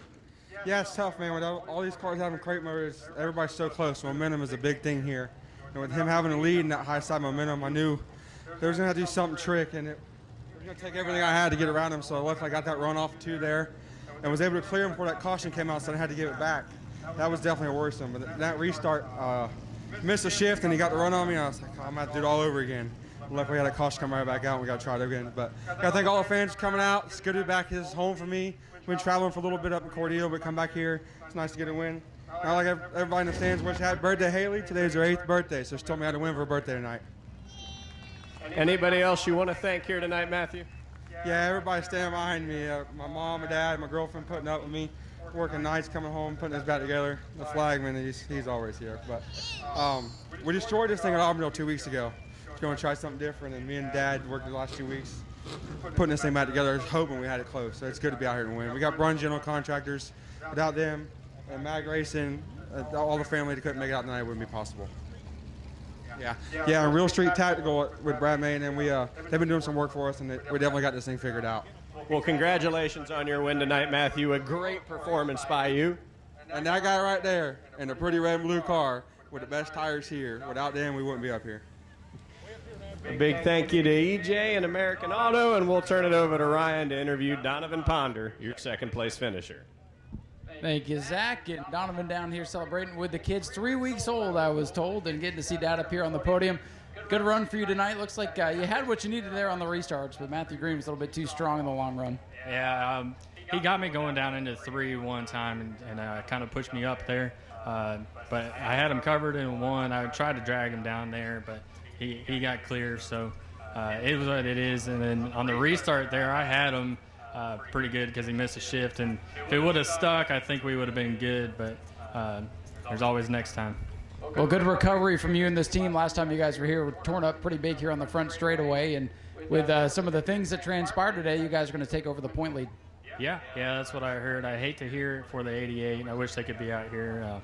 But we were tore up pretty good last race. We had to put a whole new body on it, redo the rear clip and a few other little things. But we got it done, and we got it back out here, and still just as fast. So. Well, good to see the hard work pay off. Do you have anybody you want to thank tonight? I want to thank Aqua Banda. Sorry, they just jumped on board after the last race. They wanted to help me get the car back together. Mark and Julie, they're great people. We'll have them out here next time and have some stuff to hand out. But can't thank them enough for helping us get the car back together as quick as we did. And then Dana for doing the body. He does a great job on this thing. And then Jason Vale for helping out as well. That's about it. Donovan, good run for you. Runner-up and takes over the point lead tonight. Donovan Ponder in the second, and Zach's going to head down and talk to the Mad Scientist, Mr. Steve Barnes. Steve Barnes, a relatively quiet night, but he brings it home in one piece and brings it home in third place. You were watching that battle between the two of them. Were you hoping at any point that would get out of control and you could get this win? Oh, of course not. Absolutely, I was hoping they would, but they ran I had a good view. It was a great seat. I just was too far back. I didn't put on new tires, but new tires weren't going to matter. I just didn't have anything for those two, especially the 44. But we brought it home in one piece, and considering the last two outings, that's something. So I'm just happy that we're able to put it in one piece and finish third. So it's not a win, but it's not torn up either. So that's a plus. Well, you bring home third, and this time you get to keep it. Is there anyone you want to thank tonight? Yeah, I got to thank all the hoodlums at Chad Pierce Motorsports for helping me out. Asia's here tonight. She's helping. We got Tyler's helping. And Philip Bissett. Where's Philip? Philip was my spotter tonight. My normal spotter wasn't. Philip's trying to hide. So thank them and thank the boys at Backyard Boys Barbecue for helping me out. Well, congratulations on a good run, Steve. Hopefully we'll see you back in victory lane soon. And me and Ryan will head back up topside as we get ready to fire on with the 25-lap E-Mod feature.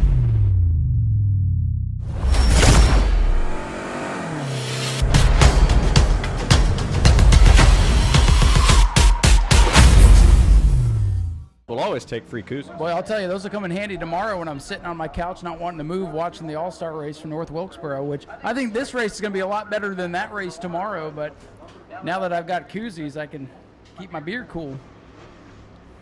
American Auto pace car headed out of 3 and 4. EJ going to pull it on into the pits as we've got 10 of these E-Mod cars headed to take the green flag, led by Dylan Sale and Ken Copley. Green is in the air.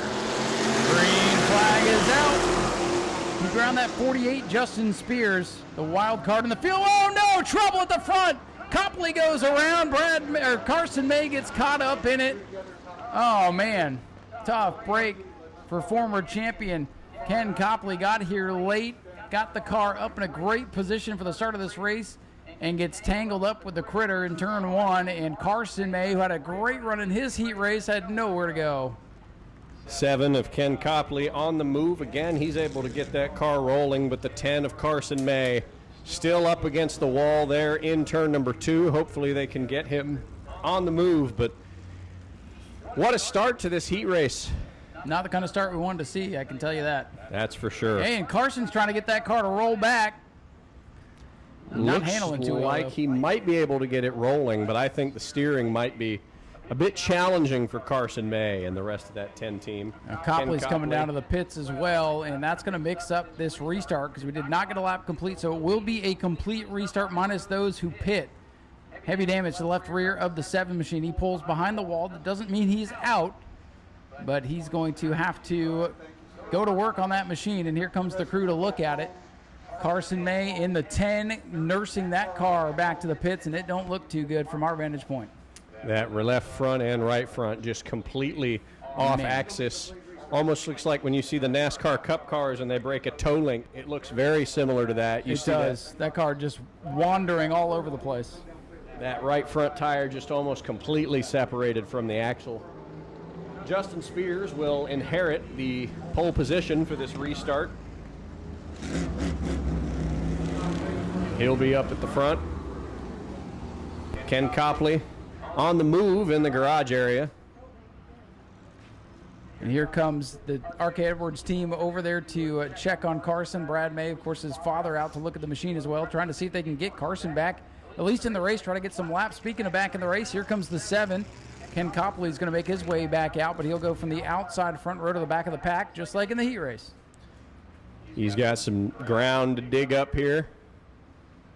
Justin Spears, normally a fixture in the super stock division.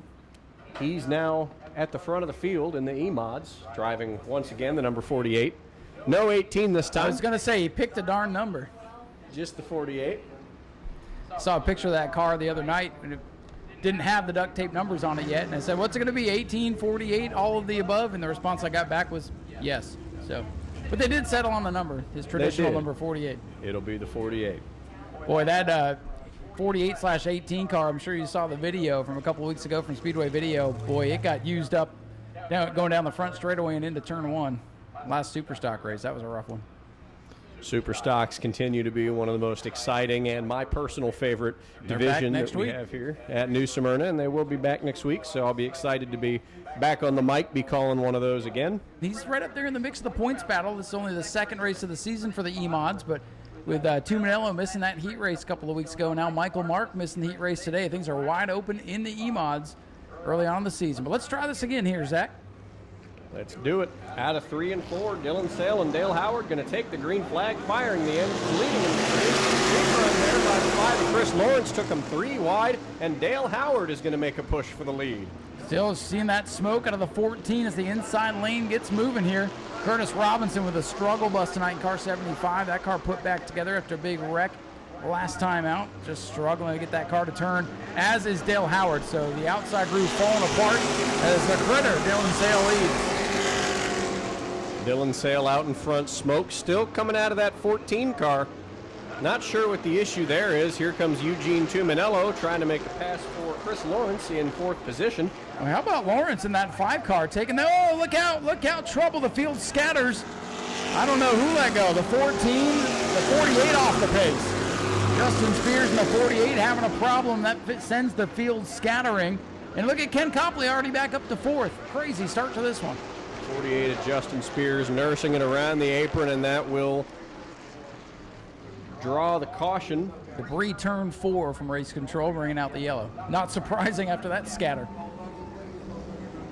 And I see it. It appears to be a small piece of steel tubing sitting on the low side of the banking in turn number 4, right near pit entrance. Blending in kind of with the line down there. Good eyes. So that'll be a lot Dylan happened. Sale A lot still happened there in leading. 2 laps. Oh, Zach. absolutely. Ken Copley made it all the way back up to 4th. My goodness.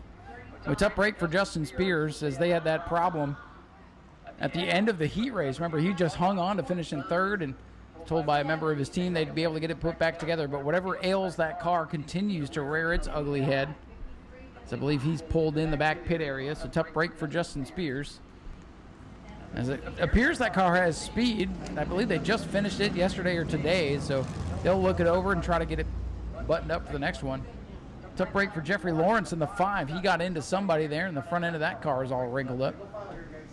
He did, and the 35 of Eugene Tuminello somehow made it up to 2nd. Wow. Without Oh, us boy, even realizing that. That is bad news for the rest of the field.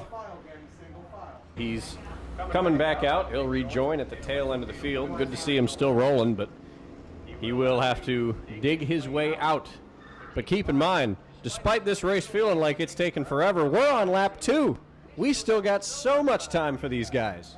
I don't know if that Simons machine's going to make it all the laps tonight, but we will watch. We will find out. I think at this point, everybody's still in it until they're not. 23 laps to go. The critter, Dalen Sale, your race leader. The rookie trying to hold off Eugene Tuminello, another one of these young, fast racers.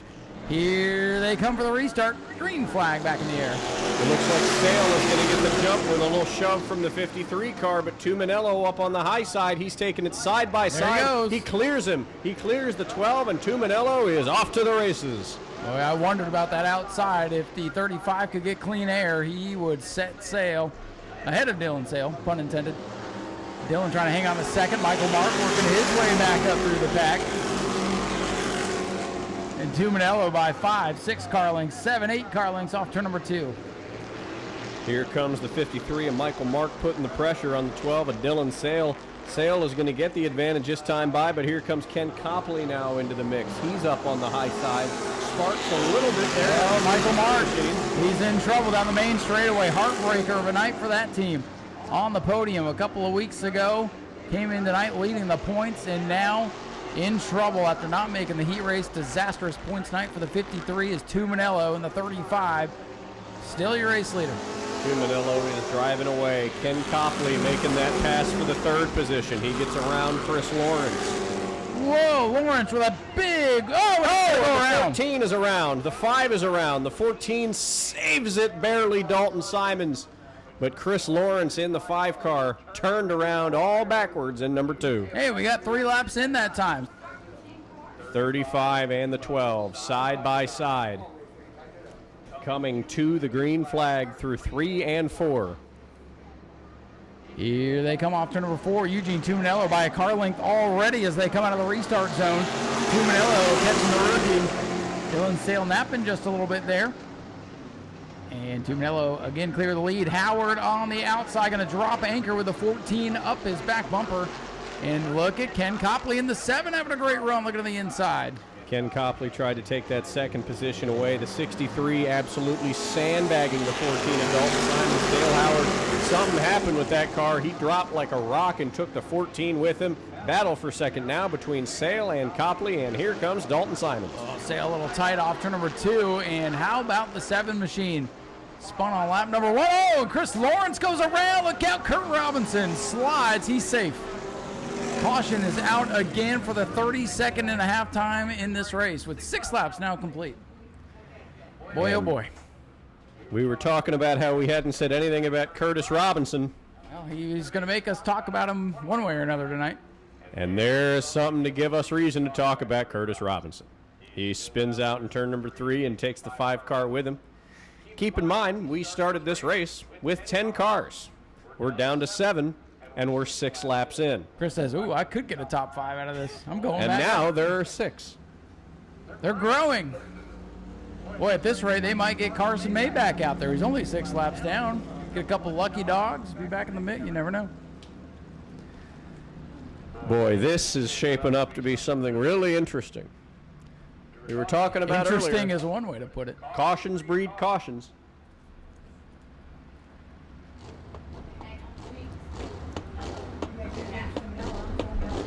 Well, you know that roll bar tubing that you called there and debris in turn 4? Oh, I think yeah. it was part of the transmission of the 48 Justin Was it Spears. really? So that's the picture I just got.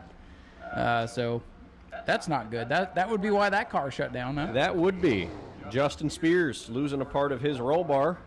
No, transmission. Or transmission tubing. Which turned it into a roll bar as it was rolling down the track. That bar was rolling. Absolutely. Oh, boy. Oh, this sure is something. Pace car speeding down the back straightaway. The 6 remaining cars led to the field by the number 7 and the number 35. Headed through 3 and 4 for yet another restart. Coming to take the green flag. It'll be 19 to go at the line. Tuminello leads him to the green. Good restart for Copley down there on the bottom, but Tuminello too strong on that outside. And here comes that 14, the Tomahawk. Dalton Simons around the outside takes second. Dalton Simons pushing the back of that 35. He's maintaining pace with Tuminello as they head into turn number 3. He's going to look down low. Tuminello shuts the door. Single file all through. Eugene Tuminello holding the lead as we get a green flag lap. And the Critter's back. He'll go a lap down, but Dylan Sale back out in the race. And Simons is sideways off turn number 2. Boy, Dalton Simons really looked like he had something for Eugene Tuminello, but getting loose right about there, that gave enough for Tuminello to drive away. Dalton Simons holding strong in third, and the black flag being waved by Tyler. Might have been for the 7 or the 5. It's for the 5 car. It's for Chris Lawrence, the number 5 machine. Tough break there. Chris Lawrence being called down pit road by race control over the radio. You see the black flag is out for the 5. Boy, if I'm Ken Copley, I'm thinking that's for me. And the 5 is going to have to head down pit road to serve his penalty. Tuminello, Simons, and Copley still 1, 2, 3, about equidistant between all of them. And it looks like the 5 car did not get the memo. He stays on the track and does not pull into pit road to serve his penalty. He's supposed to be monitoring race control to know that black flag is for him. Eric is on the radio letting him know once again, black flag for the 5 car. Pretty soon they'll just stop scoring the 5 machine. Eugene Tuminello logging another lap in the lead. We have been told that the number 5 car of Chris Lawrence, after refusing to serve his penalty, he is no longer being scored. And if he's not monitoring race control, if he doesn't have a receiver, that is grounds for disqualification. So we'll have to look at that. We'll let the officials sort all that out as Eugene Tuminello comes off turn number 4. Closing in on halfway of this marathon. We've finally made it to almost halfway. As they get down the back straightaway, that's when we'll hit it. Quietly, Dalton Simons has closed the gap just a little bit. It's about 6 car lengths now. It's no longer 9. He's going to choose the high side to get a little bit of clean air. Still some smoke and a little bit loose coming out of 4, but it's all Tuminello as they head down the front stretch. loses fast, so they say, and that 14 looking pretty quick. I think if he can get to him, we're going to have a pretty good little race here. 35 and 14 appear to be the class of the field in this division for 2025, but I know he's black flagged and out of the race, but Chris Lawrence has had a pretty good little run in car number 5 tonight. He's going to have nothing to show for it, though. There's a little bit of smoke coming out of the right front of the number 5 car, but Dalton Simons closing the gap each and every lap. Now we're about a 4 or 5 car length gap. He's closing in on Tuminello. I think he might have something for him if he can get there, but that's a big if he can get there. The 5 machine with that wisp of smoke. I wonder if he's throwing down a little grease out on the racetrack, because these cars are dancing around. Dalton Simons continuing to try to eat into the lead for Tuminello. Tuminello inside of 10 laps to go. Leads Dalton Simons back to Ken Copley in the 3rd spot. 4th is actually the 63 Dale Howard, and rounding out the top 5, Curtis Robinson in the 75. Definitely off the pace and struggling, but a top 5 for that team would get them off the snide, per se, after a tough outing a couple of weeks ago. Dalton Simons very clearly has the speed in the corners, but on the straightaways, Tuminello is just too fast. Simons closes the gap in 1 and 2 and 3 and 4, but on this front and back straightaway, Tuminello is doing nothing but driving away, but they're now coming up on their first slow car, the 75 of Kurt Robinson. And finally, the 5 machine either gave up the ghost or realized he's been black flagged for the last 72 laps. 17 laps complete. So you do the math and tell me how that works out, but the 35 continues to lead. Tuminello and Simons 1-2. They're coming up on the 75 of Curtis Robinson. Tuminello moves to the low lane in that corner. Simons is closing the gap. He's getting even closer as they head through 3 and 4. Folks, we might have a race for the lead here in the next couple of laps. And we got traffic ahead. The 75 of Robinson. I believe they will catch Robinson as he gets the move over flag. Saying, hey, the leaders are closing. Hold your line. Slow Groove is the bottom of the racetrack here at New Smyrna.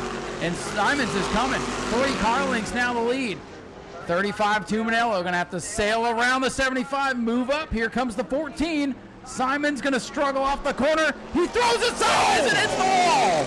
Unbelievable. Dalton Simons into the wall in a shower of sparks. The caution is out. The 75. Oh, and he catches the end of pit wall. Insult to injury. Oh, my goodness, Zach. This one just, I'm speechless. The hits keep coming. Unbelievable. You know, the 75 of Robinson struggling with the handling of that car, forcing both the 35 and 14 to have to move up, and the 14 was already loose and ran out of racetrack, ramped up the wall, and then finished it off there on the inside of pit wall. Tough Safety break. crews on the way over to check on Dalton Simons in the 14 car. Boy, we talked about the Simons family. They've had some hard hits this season so far, and Dalton now getting attended to by the track safety workers. That was a hard hit there at the front straightaway. Boy, and that open wheel climbed up the wall there for a moment. And unreal. Well, they're keeping Jerry busy with all these incidents for that team. They absolutely are. I think Jerry likes to work on race cars.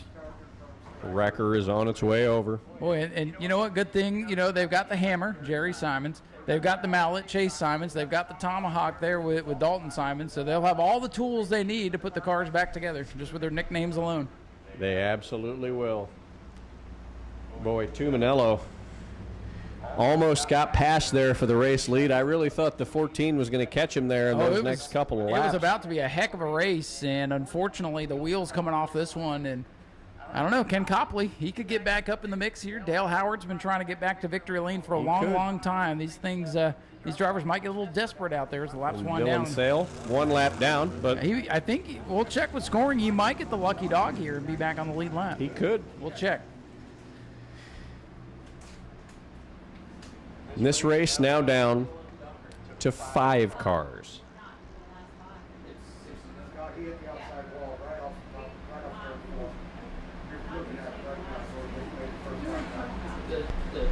They're communicating with race control, trying to figure out if the 12 of Dylan Sale gets the lucky dog, the free pass, to get back onto the lead lap. But we are not fully sure. We are communicating that with race control. And we have confirmed that Dylan Sale will get the free pass. He is the lucky dog. He is back on the lead lap. So he now finds himself in the top 5 with a fast car. He could go to victory lane. You got to be in it to win it, and at this point, if you're in it, it's going to be a good night for you because everybody else is having a nightmare. You never know what comes out of the bomber cars. Have you ever seen the trunk of one of those things? I have not. Don't no. look. Don't look. No. Some things have been found as they, you know, a buddy of mine got himself a Bomber B and sent me pictures of things that I can't repeat on this microphone that he found in the back of that car that he won in an auction. So, Tuminello, I assume, will elect to take the outside as he's done so many times tonight so far. But we'll see. Field heads through 3 and 4, led by EJ. Tuminello at the front of the field. Sparkle Bright Pools Choose Zone going to open up this time, Zach. This could be the last restart of the race, or it could be a start of a bunch of them. And Tuminello goes to the outside, Copley to the inside, rest of the field, or what's left of the field, files in. You know, realizing that car is struggling in the turns, and they don't want to be to his outside. 7 car hanging back a little bit. Not sure what's going on here. This restart not looking too good, but they do get formed up. They do. The green lazy green from Philo. I don't know. That one's going to stick. That was all kinds of messed up. I don't know. Tuminello running away. Oh, around goes the 7 of Ken Copley. Because of course. So it doesn't matter if that restart's good or not because we're not taking it now. Caution's out anyway. And we are back. My goodness. So who's next? Under caution. Who's going to spin next, Zach? Let's take bets. I don't know. I really hope it's not the 35. I hope it's not anybody. I'd like to finish this one. Again, once you choose your lane, you cannot then swap lanes after the choose. All right.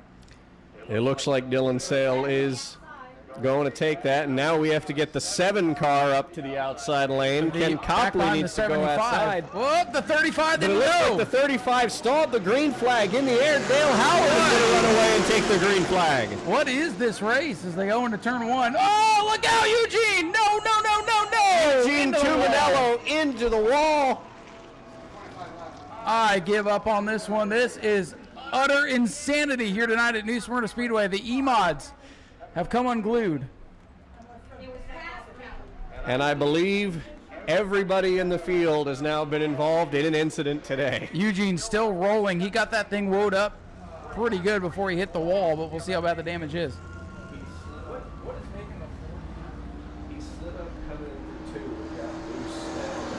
There you see the 35, Eugene Tuminello, just some slight cosmetic damage on the rear. And we're going to do it all again. We're going to try that one more time. Boy, Dale Howard had to be thinking he might have accidentally walked his way into victory lane with this one. Rounding at the field will be Eugene Tuminello, folks. This one has been just absolute chaos to keep track of for us up here in the booth, and I'm sure you all out there are enjoying it, seeing some of these cars get all feisty and wrecking like that. It'll be not sure why we're doubling up. We have not taken the choose cone yet.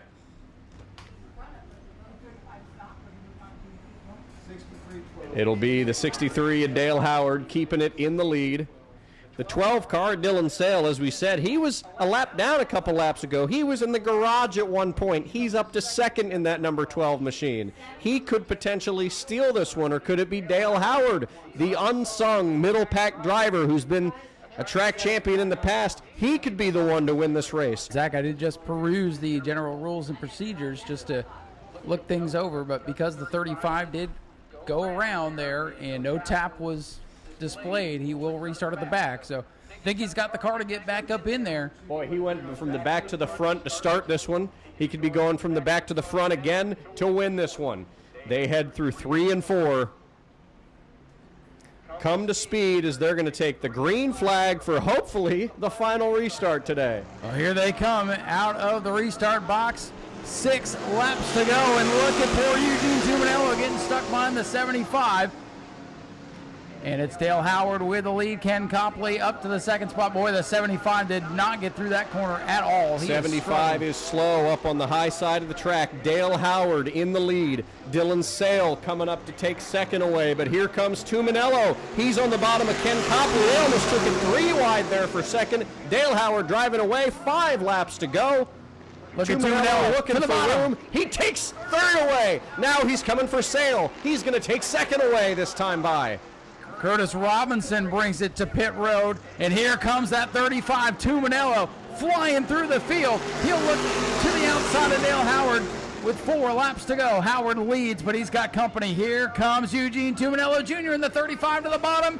He pulls alongside for the lead. Tuminello looking to the bottom, but Howard not willing to give it up. He pulls away Howard's once gonna again. go way up there. Tuminello to the bottom. He takes the spot from Howard. Sale is going to come take second away from Howard. There's 3 laps to go, and Tuminello is driving away. Eugene Tuminello probably not going to be happy with the call on the last restart there when he went around, but he is driving like a man on a mission right now. He's going to come to 2 to go, and he's got a commanding lead already. 2 laps to go for Eugene Tuminello. Fans down at the front cheering him on. He makes it through 1 and 2. Dylan Sale in second. Ken Copley in third. They head down the back straightaway. Boy, oh boy, Eugene Tuminello really putting it on him here tonight. We knew he had a fast car. And he was able to cut through the rest of the field, and he takes the white flag. 1 to go. Will it be a spin and win for Eugene Tuminello Jr. tonight? Tuminello out of turn number 2 for the final time, down the back straightaway, from the back to the front, and then the back to the front again. Out of 3 and 4, back-to-back wins. The chaos is over. Whoa, he's struggling off the Eugene corner. Tuminello making it to the start-finish line. He wins the E-Mod race for the second week of the season. Tuminello back-to-back wins. Dylan Sale in second, and Ken Copley will finish in third. And Dale Howard struggled those last few laps as all the good in that car went away, but he finishes, so that's like a win because nobody else could. Survivor of the chaos, Eugene Tuminello has won the E-Mod race in the number 35 machine. He'll burn it down for you fans. Eugene Tuminello Jr.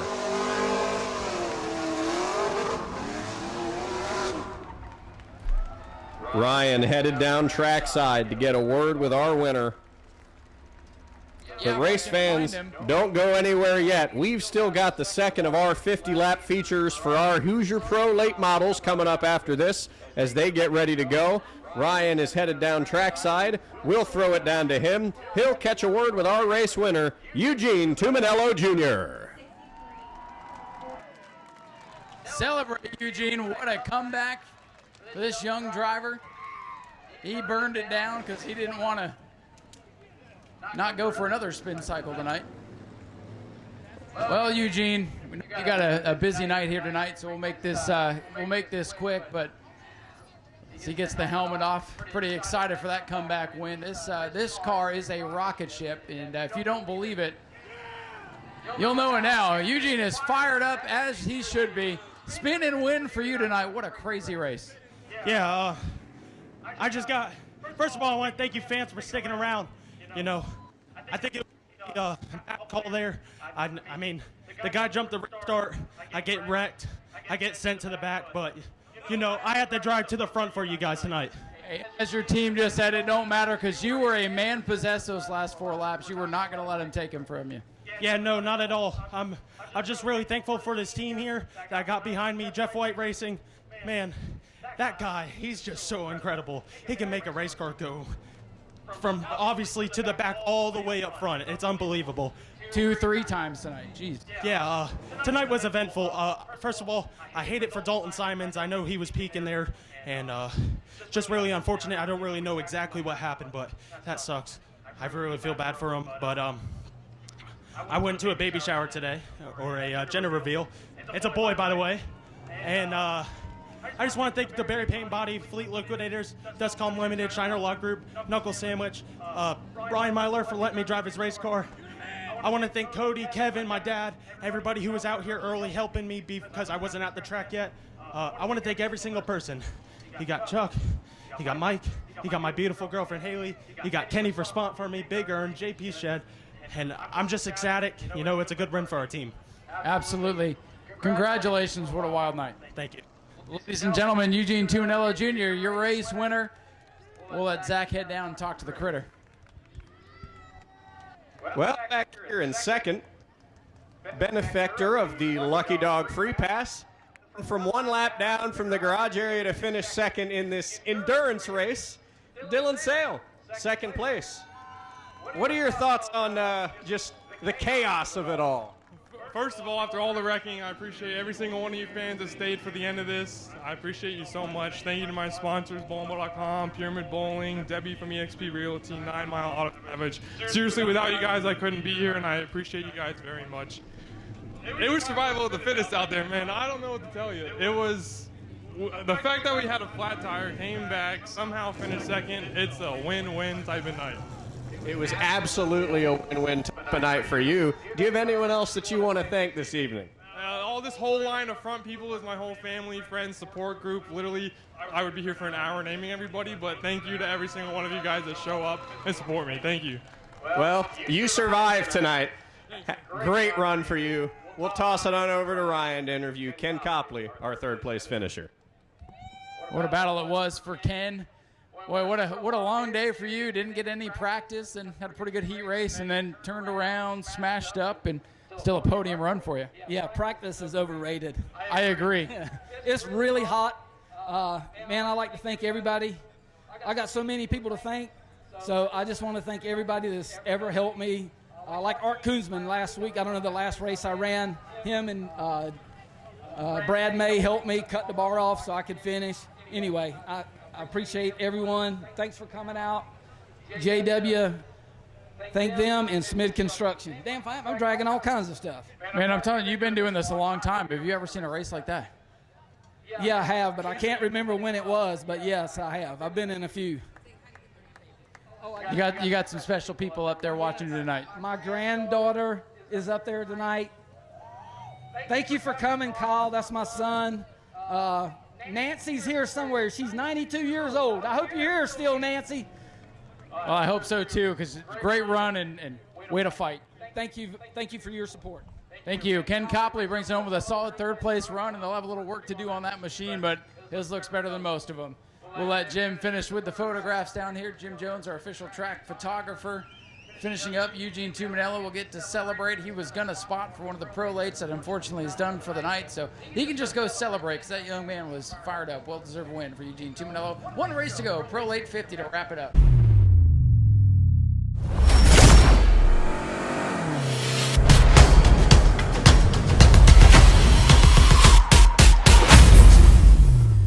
Lights are down. Oh, sorry, there's Zach. Lights are down on the Daytona Dodge American Auto pace car, and that means we're ready to let them unleash off turn number 4. Pick your favorite driver, pick yourself a winner. Let's see if we can go 50 laps clean and green. Zach, Daytona Dodge American Auto pace car ready to lead the speedway. Jackson Denton ready to lead him to green. Here we go with a push from the one car of Daniel Webster. Jackson Denton going to take the green flag as we are green for the final feature of the night.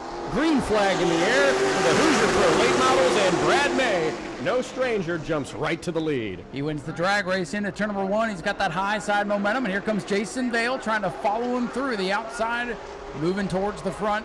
May leads, but here comes Vale. The big three. Whoa, contact there. Sorry, Zach, the 124 and 407 bouncing off each other. 124 got a bit in close quarters there with the 407, and now he's got some sparks coming out of the back of that car. 407 makes the pass for second. Jason Vale moving up.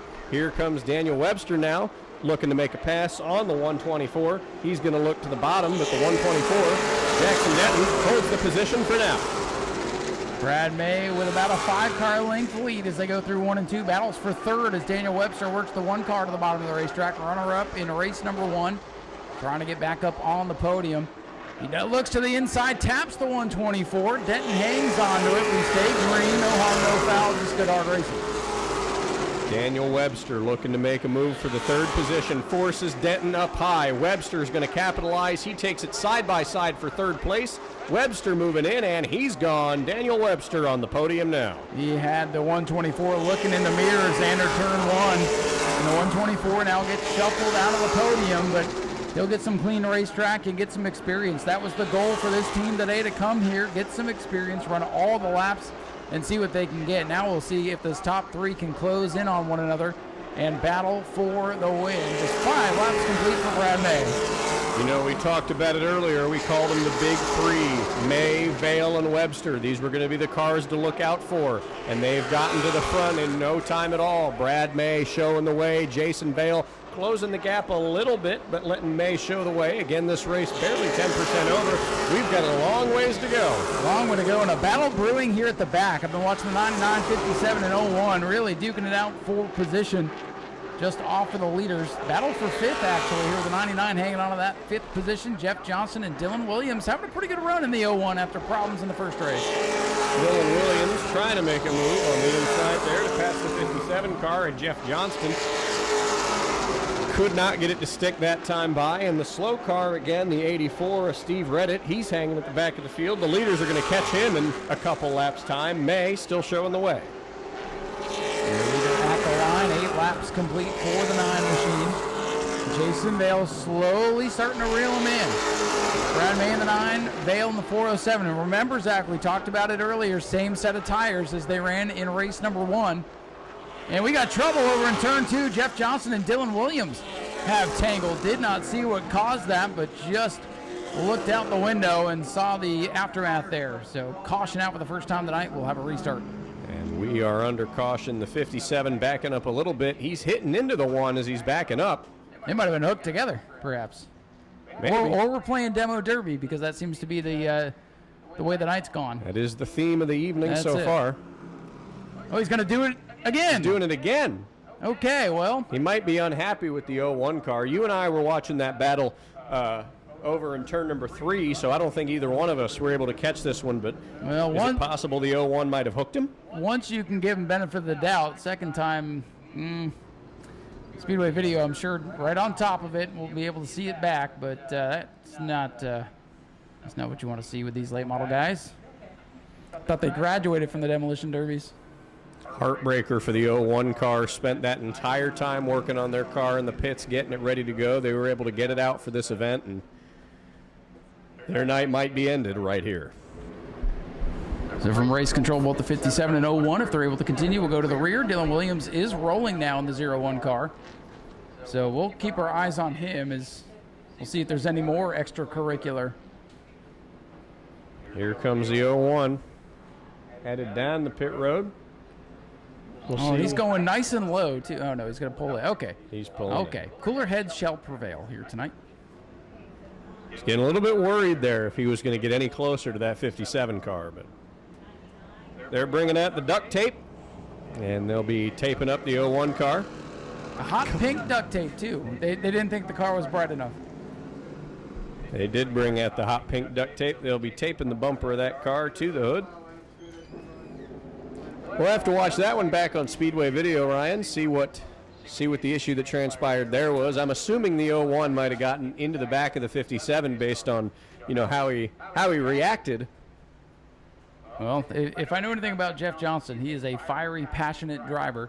That he is. He moved from the Bombers up to late models, so he wants something to just go smooth and go right. And he had the lead last time he was here and got spun out by a car who was under penalties. So you can understand his frustration a little bit there. His team's been not quite where he wanted it to be today, but at this point and what we've seen tonight, staying in the game is key. So Jeff Johnson will continue from the back of the pack.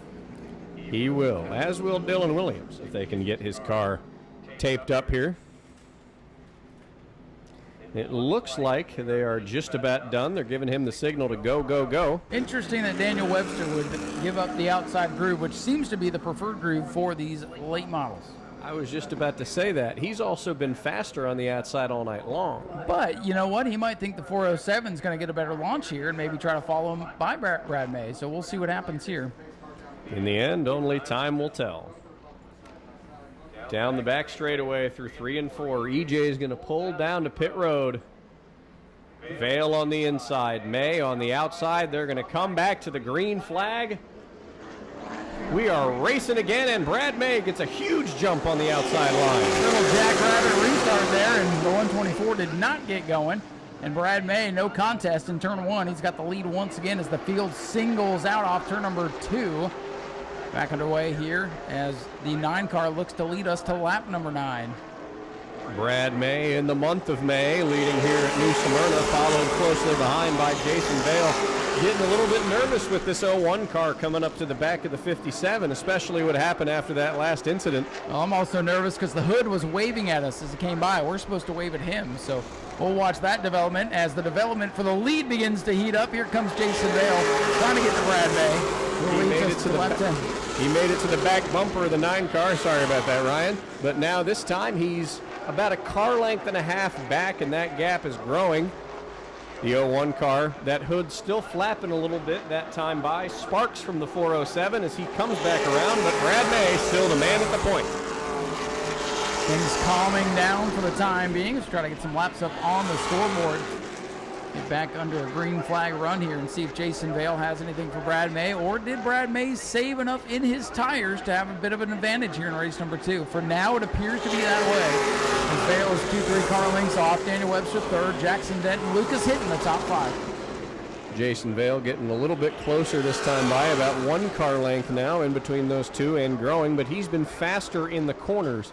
But a little bit of sparks keep coming out of his car as they come out of turn 4. He almost got to the quarter panel on May, but May keeps the point, and now there's a battle for 5th. And it's the same 3 cars as last time, so keep your eye there. 99, 57, 01. That battle heats up again down the back straightaway. Battle for the lead continues to be a good one with Brad May holding off the advances to 407 and Jason Vale. Jason Vale making a run down on the inside now, but he just couldn't get it to stick. Got loose off of 2 there. That front end just didn't stick. Oh, Dylan Williams high in turn 1 and 2. He's got a problem. Brad May was able to keep the lead as they come around now to clock in lap 15, 1-5 of 5-0, 5D. The 01 car of Dylan Williams, though, slow on the apron of turn number 3. I think he's going to pull it to pit road, Ryan. Rough day for the Williams team as another one of their cars had issues in practice today. And now Dylan pulls the 01. The maiden voyage for that machine isn't going like they wanted, but hey, at least they were here. Got some laps in. Brad May alone at the front of the field. Jason Vale has backed off the last couple laps. He hasn't made an attempt as he was before to get the lead, but now they're going to come up again on the slow car. The number 84 is Steve Redditt. Couple laps ago. Sorry, there's that. Couple laps ago, the 407 got loose off 2, probably buzzed the tires. He's got to let them cool down a little bit, try to go back after Brad May for the lead, but a long way to go, and if it goes green, whoever's got the better long run car may come out of here a winner. Daniel Webster kind of alone there in third. Too far to challenge the leaders, but too far to fall back to 4th. The battle for 6th now between the 99 of Lucas Hinton and the 57 of Jeff Johnston. They're fighting out at the tail end of the field as the leaders have caught lap traffic. Redditt sticks to the bottom of the racetrack as Brad May gets around him. Got a little close there as the 84 came off the corner, but no harm, no foul. Closing in on 20 laps complete. Brad May brings that car back down to the bottom as he comes off turn number 2. May leads Jason Vale. Daniel Webster hanging out in the 3rd position, as this time by it'll be 30 laps remaining in the evening. Jason Vale loose out of turn number 4, but he couldn't get it to stick there. He almost got shoved up in the wall by the 84 when they made it past him, but Vale closing in on May as they come down the back straightaway. A battle for the lead, but almost halfway. Things have definitely calmed down. That battle for 5th has subsided for now as I say that, Jeff Johnson gets a run off turn number 2. A couple of mini battles throughout the speedway. Right now, Daniel Webster and Jackson Denton have their positions on lock. The battle for the lead and the battle for 5th remain to be pretty good right now. Here comes Jason Vale moving into turn number 3. He's going to try to take the lead away again, but he just can't even get to the bumper of Brad May. May conserved his tires well in the first heat race. Now the battle at the back of the pack again as Johnston looks to the inside of Hinton to take that spot back. Oh, they nearly touch on the exit of turn 4. Jeff Johnson wants that top 5 position. He's going to send it down into turn 1. He's loose on the bottom of the racetrack, and he's going to go around. Jeff Johnson for the second time tonight around in turns 1 and 2 to draw the yellow flag. And saw that coming, Zach. Are back under caution. Jeff Johnston once again in the 57 car. Wild night here at New Smyrna between all of our series, but this Pro Late model, that gap between the 9 and the 407 is back to 0. Come down to another restart. Daniel Webster's hoping that those two maybe get into it a little bit and he can take advantage. It looks like his car is just a tad off of those two here in this second twin 50, but We're waiting to see if Jeff Johnston's going to make it out here for this restart. Yes, he is. There we go. He'll catch the rear of the field. Should have enough time to be up to speed come the restart. 22 circuits complete. 28 laps remain. Brad May, your leader. He'll use the control car on the outside groove. And, whoa, Brad May really ready to go. That might have been a little early. Might have been a little bit. He really jumped the gun there. Jason Vale and Dan Webster back now. Single filing out a little bit as Brad May is taking off. Yep. Still under green, so I guess it doesn't matter if I think it's early because we're coming around to complete lap number 23. Brad May continues to lead. Brad May, Jason Vale, Daniel Webster been the top three all night long in both races. Sort of spread out now. 57 getting around the 84. Steve Redditt falling back to the back of the pack again as Jeff Johnston makes the pass. It'll be single file as they come around. Brad May still out front. You know, Zach, a spread out restart might not be the worst thing in the world given all we've seen tonight. As we are coming to the halfway point this time by Brad May, Jason Vale, Daniel Webster, the top three. Not much has changed up front as May is going to come to the crossed flags, this time by Jeff Johnston. Off the pace on the back straightaway. His tough time continues. Jeff Johnston moving to the inside lane. He is pulling down pit road. And Jason Vale catching up to Brad May with each passing lap. The gap 2 car lengths, now 1. But it looks like May gaining all that ground on the straightaways. And Vale, still a little bit loose coming out of the corners. Remember these two getting involved in that incident off turn number 2 during the last race.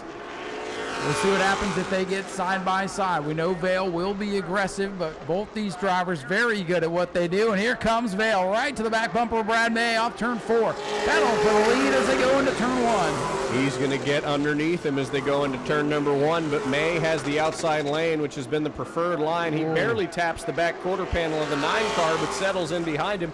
They head into 3 and 4. Vale tucks back in line. He'll get another shot as they come around, and another lap ticks on by. Jason Vale knocking on the door, letting Brad May know he's in the neighborhood. But for now, the mayor continues to show the way. He's still got the keys to victory lane. Vale going to try to take him away. And Daniel Webster is sitting in 3rd, hoping that something happens between these two guys where they take enough air off of each other that he can enter the conversation. But Jason Vale just sitting around waiting for something with this 9 car to make a small mistake. Daniel Webster sitting back there in the catbird seat. Doesn't quite have enough to get up there and battle with these guys, so he's going to hope that 407 and 9 do the bidding for him as they come down. Lap 30 in the books, 20 to go, 10 miles. That's a long way. And Jason Vale pulls it down on the inside. He gets a good run off the corner. He pulls to that quarter panel. He's got position on him in 3. Jason Vale fighting for the lead with Brad May. They touch coming out of turns 3 and 4. Side by side at the line. May still holds the lead, but Vale is not going down without a fight. They're side by side through 1 and 2 as they head to the back straightaway. Oh, they are loose coming off the corner, and I think Brad May scraped the wall last time by on the front straightaway. Brad May trying to hang to the outside of Vale, not allowing Jason to use all the racetrack here. Dead even at the line. Brad May, Jason Vale duking it out for the win. Brad May has had a little bit of a faster car as they're touching sideways now out of turn number 2. Brad May pulling away, but here comes Vale diving back in on turn number 3. They touch again, side by side, coming out of 4. Almost a dead heat at the line. Jason Vale just cannot get the car to rotate off the corner and put the power down. Advantage to Brad May on the high side. Meanwhile, Daniel Webster's reeling them in. But one slip, one slide by either car could be the end of it. And here's Redditt dead ahead, right out the windshield of the leaders. Whoa, a wobble, a bobble. And at the line, it's still Brad May. Boy, Steve Redditt has had more impact on the front of this field than he will ever know, because here come the leaders around him again, and unless they take him 3 wide, someone's got to give, and it's going to be Jason Vale. Oh, Redditt, they caught him right at the worst spot going into 3, and Webster's closing in. Vale's going to have to go back to work as Brad May lays it back out with 15 laps to go. All of that ground he made up trying to pass Brad May. He's going to have to do it all over again as they come out of turn number 2 down the back straightaway. 3 car lengths is the gap. 15 is the amount of laps to go, and we'll see if the 407 can catch the 9. Boy, they may catch him again before this one is all said and done. 14 laps to go. And once again, Brad May out in front by himself. I think Vale's going to cool those tires down a little bit and try to make a run inside of 10 laps remaining. Daniel Webster's turned the jets on in these last couple laps. He's slowly reeling in the 9 and the 407. The gap between them is closing with every lap. Brad May continuing to manage his tires effectively and keep the lead, and that brush with the wall seems to have not affected him at all. I might have made it faster. Might have. May leads it. Vale still second. Webster third. Not much change for position, but man, that side-by-side racing was what we all came to see. And we are closing down in the final couple laps of this one. 12 to go. Brad May's lead shrinking down to 3 car lengths as Vale gets back on the accelerator trying to reel him in. Here comes Jason Vale through turns 3 and 4. He's getting closer and closer with every lap. I think he might try to make another run here coming up soon. As they hit the flag stand, it'll be 11 laps to go. Jason Vale reeling him in. Brad May out in front, but he's got a mirror full of that black 407 machine. And Webster not far behind either. This time by 10 laps to go as they round turn number 4. Tyler looks them over and says 10 to go, boys. 10 laps to go for number 9, who is coming around the corners. Here comes Jason Vale. He's reeling him back in. He's 1 car length now to the back of Brad May as they head through 3 and 4. May still at the point, but Webster waiting for something, anything to happen to get a jump on these top 2. And here comes Vale. He got a good run to 3 and 4, struggled off the corner. He is beating Brad May in the middle of the corners, but May able to stretch him down the straightaways. Jason Vale looking for room to make a run, and that room is not there quite yet as they come around the corner. 8 laps to go. Brad May continuing to show the way. Jason Vale trying to find a place to make a run, and that place has not quite opened for him yet. Gotta wonder if he's starting to struggle with the handle just a little bit. Again, he ran those laps side by side down on the inside. That puts a lot of stress on those tires. You just gotta wonder if he used them up a little too much. Or if he's saving them for the very, very end. I don't think they're going to come up on another slow car, which would be the 99 car before the end of the race. That could be interesting if they do, though. Now, last time they hit traffic, it definitely played into how this one has played out. Reddit forcing the field to get single file. Vale had to lift, and right now that's the difference. As May continues to pace the field, Vale sliding backwards. That car just dancing loose off the corners. Not quite where it was maybe 10 laps ago. It's going to be 5 laps to go when they hit the stripe this time by. Brad May up front, Jason Vale fighting in second, Daniel Webster hanging out in third, hoping something happens to these front 2, and Jason Vale is running out of time. Laps clicking away in a hurry. Vale's got, if he's got anything left, he's got to get in it now, as they are coming to just 4 laps to go, and Brad May looking to get back to victory lane in the Pro Late for the first time here in 2025. It's been a bit of a struggle for this team, to say the least. But they're trying to get back to their winning ways here tonight, and it's looking good. Jason Vale was really closing the gap there in the middle of those last couple corners. He might be setting up a run for the very last possible moment. Vale trying to dig deep, make something happen, but next time by it'll be popsicle sticks, just 2 to go. Vale still in his tire tracks, but you see the difference off the corner.